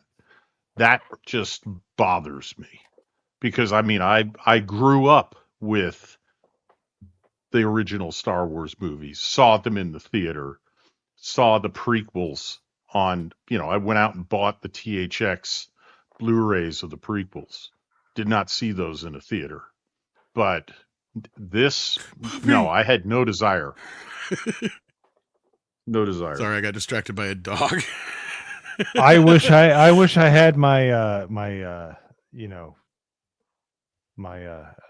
what do you call him? I need a dog to pet to make me feel Puppy. better because I see people talking in the chat about how good the sequels are. Get out of here. It's like, seriously. Nobody's saying the sequels are good, are they? There's somebody prequels or named, sequels. What you talking about? There's somebody that's named after a number that is saying that. But six. She's a super Star Wars fan, and she loves George Lucas's Star Wars. You just have to learn to accept that. She will not. If you don't love Star Wars that's made by George Lucas, then she's just not going to like you. George Lucas, left to his own devices, did not make very good Star Wars films. That maybe, but her name is Six for a reason. But that being said, yeah, Andy, since everybody else got, to say their 2 cents on the sequels, I'm going to allow you to take a few minutes yourself and let the chat continue to vote. I believe that I don't know what George Lucas did to Kathleen Kennedy, spurned her advances, or I don't know, put Ben Gay in her KY jelly tube or something. I don't know, but whatever it was, she went out of her way to systematically destroy everything that he created. And I think that Rian Johnson was probably given instructions to here, disassemble this and make Luke into this, basically destroy them, everyone but Carrie Fisher, make her the hero and push these men aside. I think she's very what's the misandrist, I guess you would say. Yes. She went out of her way to deconstruct all these heroes that were just aspirational. She pulled a Haldo maneuver on the whole Star Wars series. Yeah, and the whole thing where there's so many things that don't make any sense. Gravity in space, dropping bombs in space, they float. They don't fall down. It's you have the horses on the spaceship and things the whole thing with Luke was you should have seen. There were rumors about seeing Luke Skywalker pulling Star Destroyers out of the air with the Force after you kind of saw Starkiller in the video game do things like that. And you should have seen Luke Skywalker as a fully materialized Jedi Knight, Jedi Master, doing probably the most powerful that ever existed. And he should have been doing amazing things, not hiding away on an island, and at the very least, not exerting himself too much because he force projected and died. Rian Johnson is he can't be forgiven for what he did. He probably did it under orders, but he's kind of he's the dickhead that comes to the party and pisses in the punch and thinks he's funny. he just, he's probably gotten picked on because he had that light bulb head his whole life and wanted to get back at somebody. And then J.J. Abrams comes along, and that whole thing of like somehow Palpatine survives, and you just eliminated the whole hero arc in the original 6 films. Like the whole thing was like, the sacrifice and the prophecy, all this, like, was to eliminate Palpatine, get rid of the Sith, and like and bring balance back to the Force. Oh yeah, never mind. We're gonna scrap all that. And I will never ever watch any of them again. If I found them at Ollie's, I might buy them to put on a clay pigeon machine and have some fun with. But that's about it. Well, I'm going to say something that I don't think anybody is going to expect, and that is, I love the prequels. Or I mean the sequels. Sorry, sequels. I love the Star Wars sequels because if it wasn't for the damn Star Wars sequels, I wouldn't be here. I wouldn't be talking to you guys. I wouldn't have as many friends as I've met over these years. I want to thank J.J. Abrams and Kathleen Kennedy and Disney for creating this world that we live in. And not only that, it ended another civil war we were having with the prequels, right? Because we were talking about this the other night on a different show. Can't remember where I was, but I was like, somebody said something about, how it was like a bunch of wars between the Star Wars prequels and then the sequels and all this other stuff. And it's like, no, the prequels are like a civil war. Even though George took it personally and some other people took things personally, at the end of the day, it was more or less just fans kind of infighting amongst themselves about little intricacies, that word, about the ins and outs of should it be canon, is it not canon, the dialogue, the this, that, the other, the little things that we mostly argued about. The sequels, on the other hand, are such a fucking abysmal mess that the war is pretty clear. There's 2 sides. There's those who were pre-Disney Star Wars and post-Disney Star Wars, and there's very few people in that pool of the post-Disney Star Wars that are still fans that, are from the OG era. Yeah, because you got those die hards, right? Like, that will literally eat a piece of shit if it said Star Wars on it and somebody told them it was a chocolate bar. You know what I mean? Like, that's how low these people will sink, because they're like, I don't care, it's Star Wars! It's like, okay, yeah, sure, okay. So I just still want to, would I change them if I could, if I had the power? Oh, absolutely. But at the same time, it makes me wonder, would I still have met all these people? Would I have met Andy, right? Would I have met Redshirt? Would I have met Mo? Would I have met all of you out there in the chat? Would I have met Mexican Iron Man, right? Like, I don't know. I mean, clearly Andre and I were already doing this before The Last Jedi happened. So I know I'd still possibly be doing this, but I wonder how different the world would be if The Last Jedi didn't happen. If Rian Johnson had just continued to do the trilogy and just made The Empire Strikes Back redo and Return of the Jedi redo, which he did. But ironically, we're talking about Rian Johnson, who made the movie Looper. Would I off myself to make sure that the humanity could proceed forward? I don't know. That's a hard question. I don't know. I don't know. Maybe he was telling us something about how to break this vicious cycle. Yeah. I could be, the kid from Third Rock from the Sun that looks really creepily like Bruce Willis shooting himself and ending the circle. But you know what? You know what I got to say about that? Rian Johnson really, I think he knew what he was going to do with the sequel trilogy, and with his round head, I would actually take the Looper route and make myself remove myself from reality, because it's I'm glad I'm not the only one who didn't. I hated this movie from the start, but everybody's like, oh, it's so great. It's so great. I'm like, he doesn't even look like Bruce Willis. And it makes no sense. Why the hell would you do that to yourself? I'm not going to say it out loud because I'll set off YouTube, but you know what I mean? Like, that makes absolutely no sense. Like, you wouldn't know it's you? Like, what the hell? Like, I'm sorry. It sounds clever for about 2 seconds till you really start to think about it. Yeah, he really does look like he was trying to get the role in Moonlighting, and he didn't get it. That's what that's what. Sorry, for those who like the film, that's fine. I'm not going to take that away from you. I was just never a fan of it to begin with. But All right, with that, let's see what you guys are saying, and we'll finish up the final score for Force Awakens. Jason Webster says Steven Spielberg served as second unit director on Revenge of the Sith. This is true.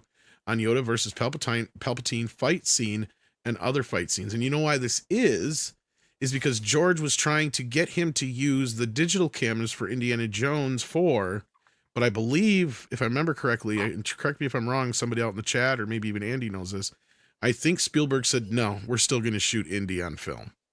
Because I believe that the film is shot on film, even though they scanned it into the computer and did all the stuff digitally. But yeah, so correct me if I'm wrong on that one. But that was what he was trying to do, was to get Steven to buy into digital filmmaking at that time. Cannon Barnes says, it's treason then. Then you're going to jump at me and stab me. The Dead Man says, Tom, if you're not with me, then you're my enemy. That's right. ADR. So good. Cannon Barnes says, take this as you will. Revenge of the Sith is the culmination of everything George created into, or Revenge of the Sith, sorry. That's what I meant. Everything George created into a cinematic masterpiece, from the design to music, it's the GOAT. Hey, if you think it's the GOAT, I'm not going to take that away from you, and I understand people who would, especially of a certain generation. That movie would have probably blew my mind if I was younger when I saw it.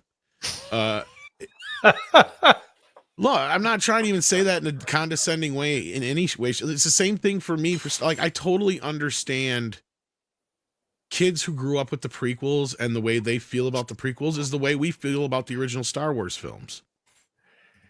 It is. All it is joking true. aside, seriously. No, dead serious. Like Return of the Jedi is like, if you like look at it through a proper lens, it's not the best movie, but because a lot of us grew up with it in the mid 80s, we give it a lot of passes. And Revenge of the Sith has so many good parts to it. Like, if it was edited better and had better pacing, it would be one of the best movies.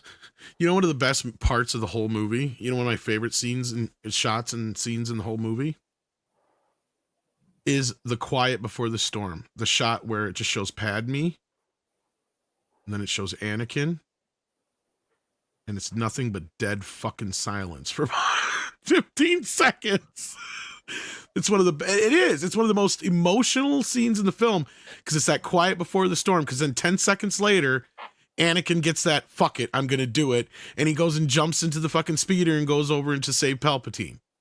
Right? Like, that moment is one of the greatest moments in the movie. And I don't know if it's just because everybody's silent, but to me, even in the theater, it just felt like the air, like, just kind of completely sucked out of the room at that moment. Yeah, and my favorite part of episode 3 was where Obi-Wan and Anakin say goodbye before they go on their separate missions, but they don't realize that they're saying goodbye to their actual characters at that point. Like, Obi-Wan is saying goodbye to Anakin, and he's going to see him as Darth Vader the next time. Like, and they did it, like, it was kind of heavy-handed, but it was really well done. Like, I saw it was coming, because I hate to say it, George Lucas's storytelling is like, his pacing, and he gets a little heavy-handed with kind of like saying like, oh, this is going to happen next, you know. But as far as Anakin and Obi-Wan saying goodbye to each other before they go on their missions, that's a good scene too. It is done well. And I don't agree with people saying that Hayden Christensen is a bad actor. Like that. Yeah. Well, yeah, I agree. Like, that's the thing with him. He had a director who didn't quite probably know how to talk to actors in general. That's one of the problems with faster, more intense. You know, more intense. Just do it again better. Why aren't you listening? Do it.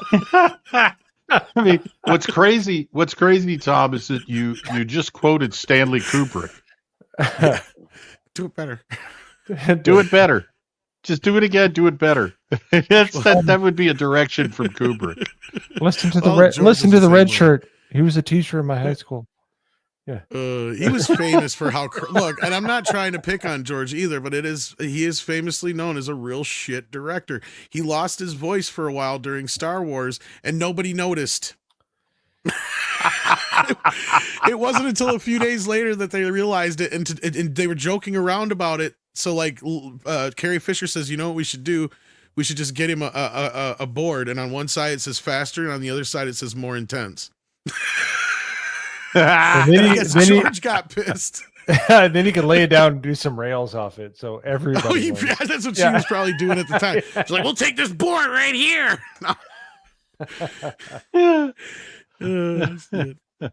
But Tom, how many times have we talked about a movie on Toxic Tuesday where you and I disagree about a movie, but that's because we're almost 20 years apart in age.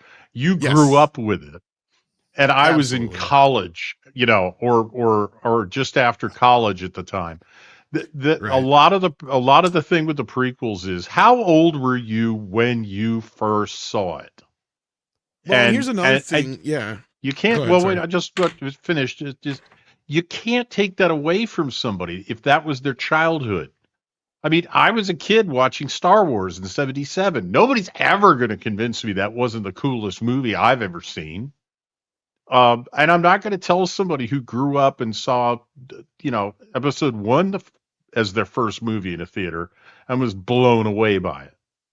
I'm not. Well, you see movies differently as you age, as you get more experience, as you learn more about movie making, as you start to pay attention to things like dialogue and pacing and all that.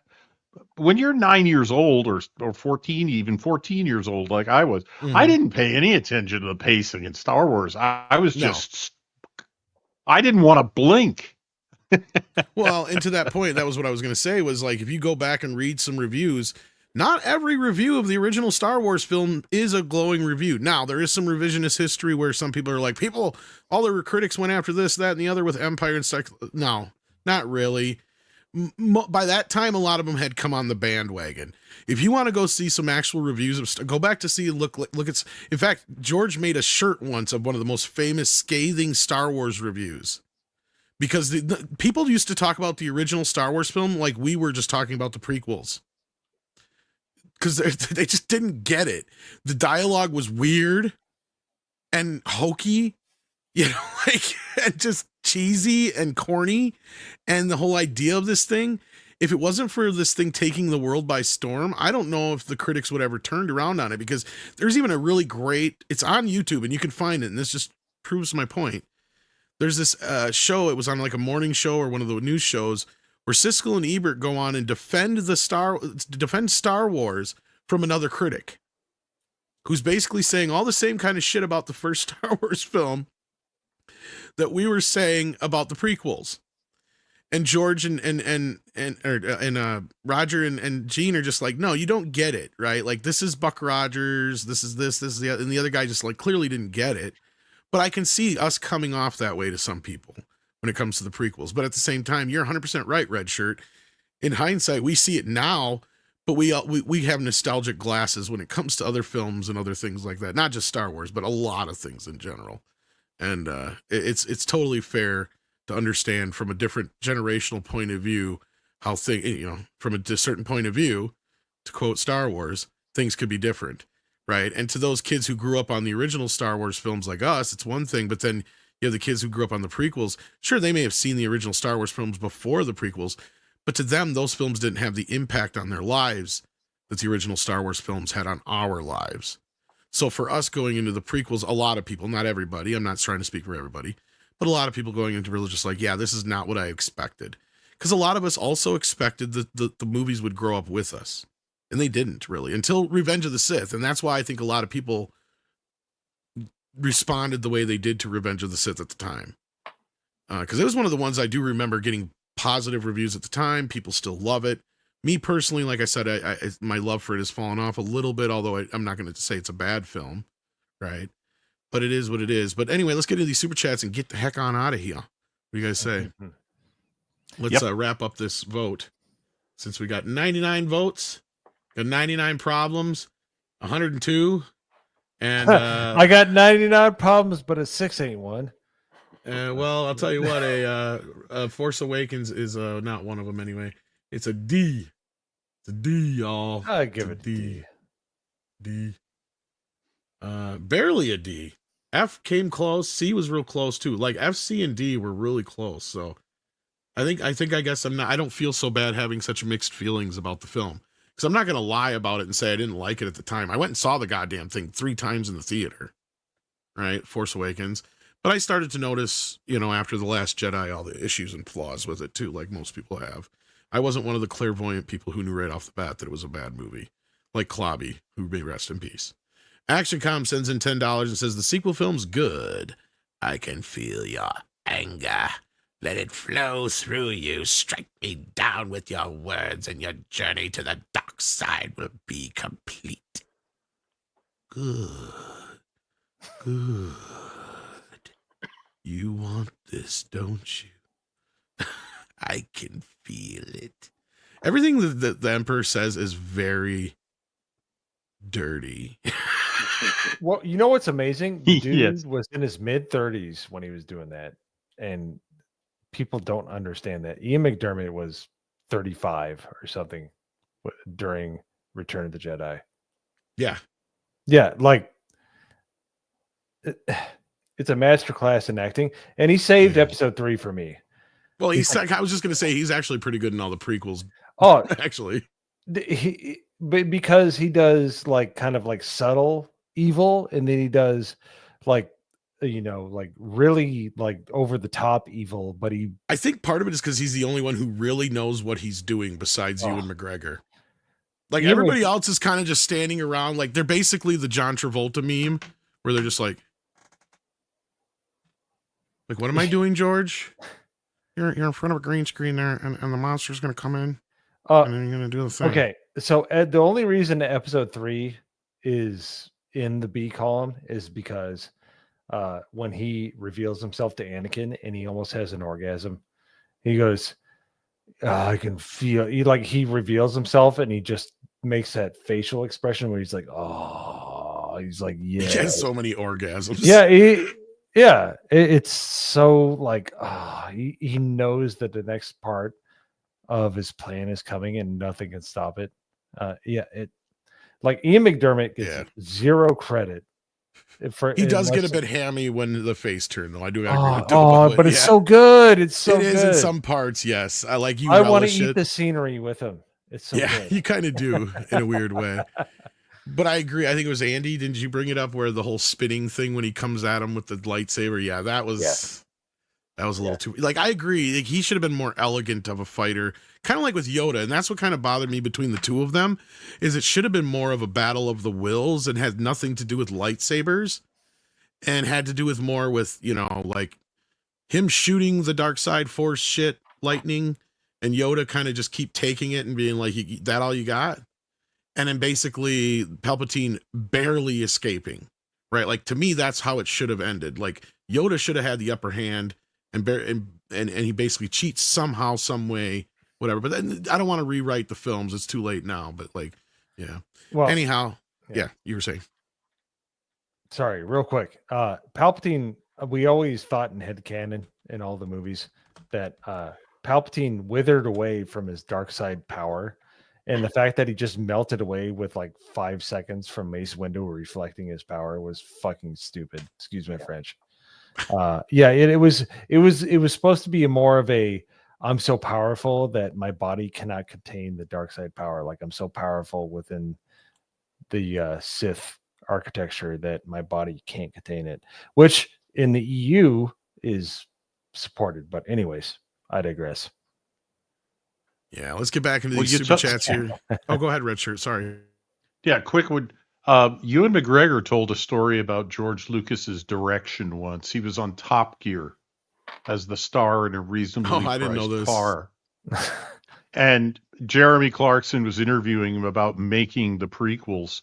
And he told the story that the very last scene he did was when he was riding across Tatooine to deliver the baby Luke to his aunt and uncle. And he said, I'm in this 3-sided green room sitting on what amounts to a gymnastics horse, the padded horse that they vault over. It's a vaulting horse.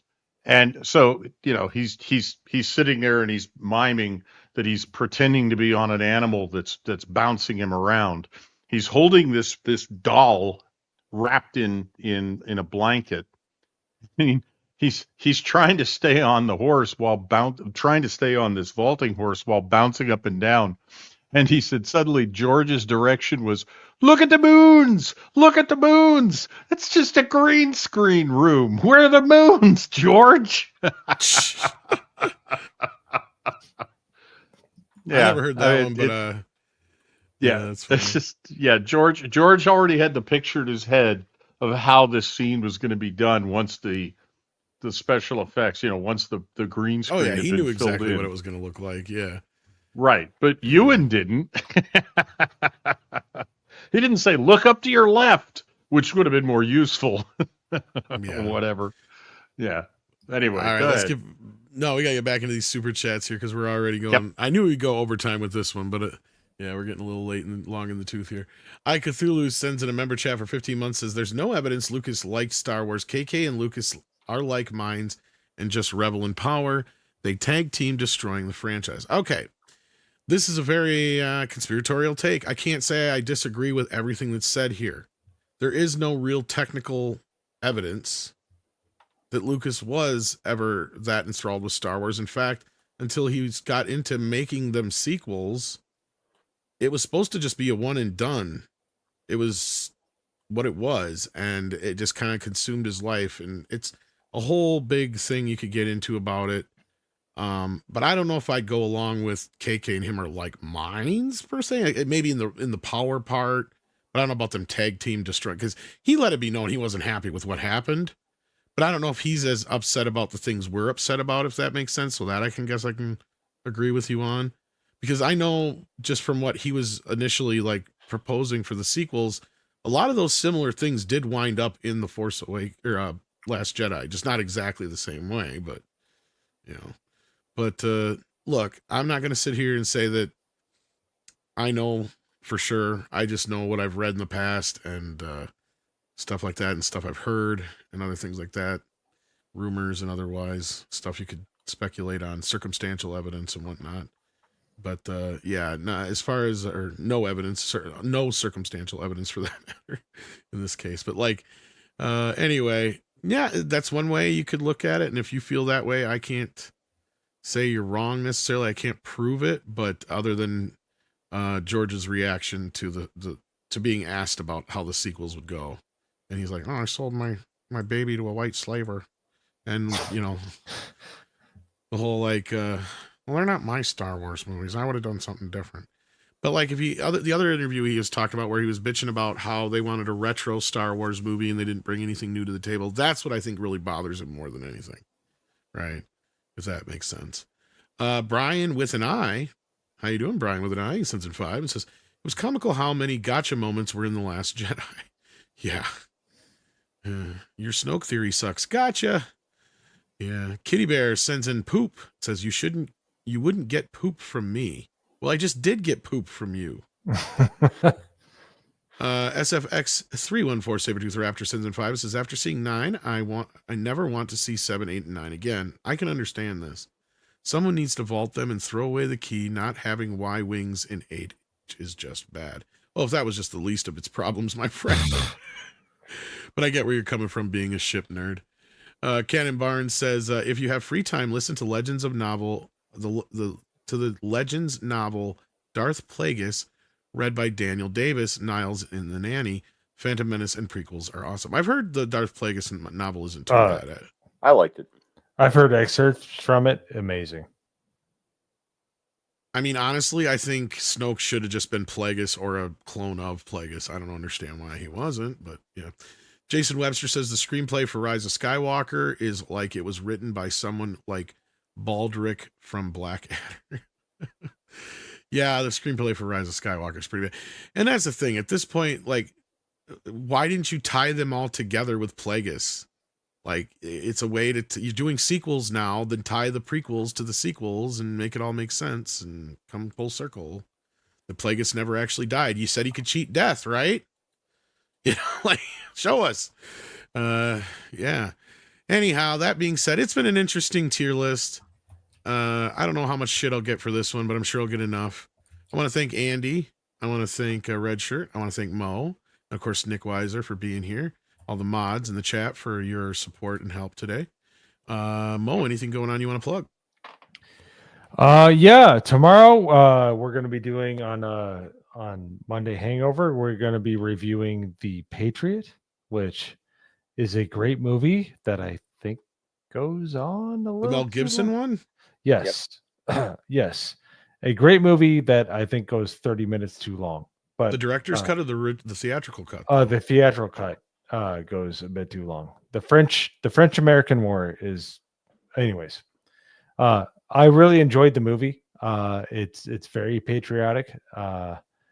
I love the scene with what's his face from Batman Begins with the Great Danes. I think it's hilarious. But anyways, I'm going to be doing that, and I am continuing my reviews of StreamYard alternatives. We're going to be doing EV Mugs this week, and we're going to see if there's anything better than StreamYard. In my last few weeks of research, I can tell you there already is. So, anyways, it's been so awesome talking with Andy and Red Shirt and Tom and Nick Weiser. I'm glad it went 3+ hours because this movie series deserves that amount of respect. So I love you guys. It's been a really fun discussion, and I hope you guys all have a wonderful weekend and a wonderful week going forward. On that note, Sabretooth Raptor says salute to the fallen for Memorial Day. Indeed. Tomorrow is Memorial Day, and we will be live on Midnight's Edge in the morning. Andy, do you have anything coming up? Well, I did my Ryan Johnson head sculpt while we were talking. Or looks just like him, spitting image.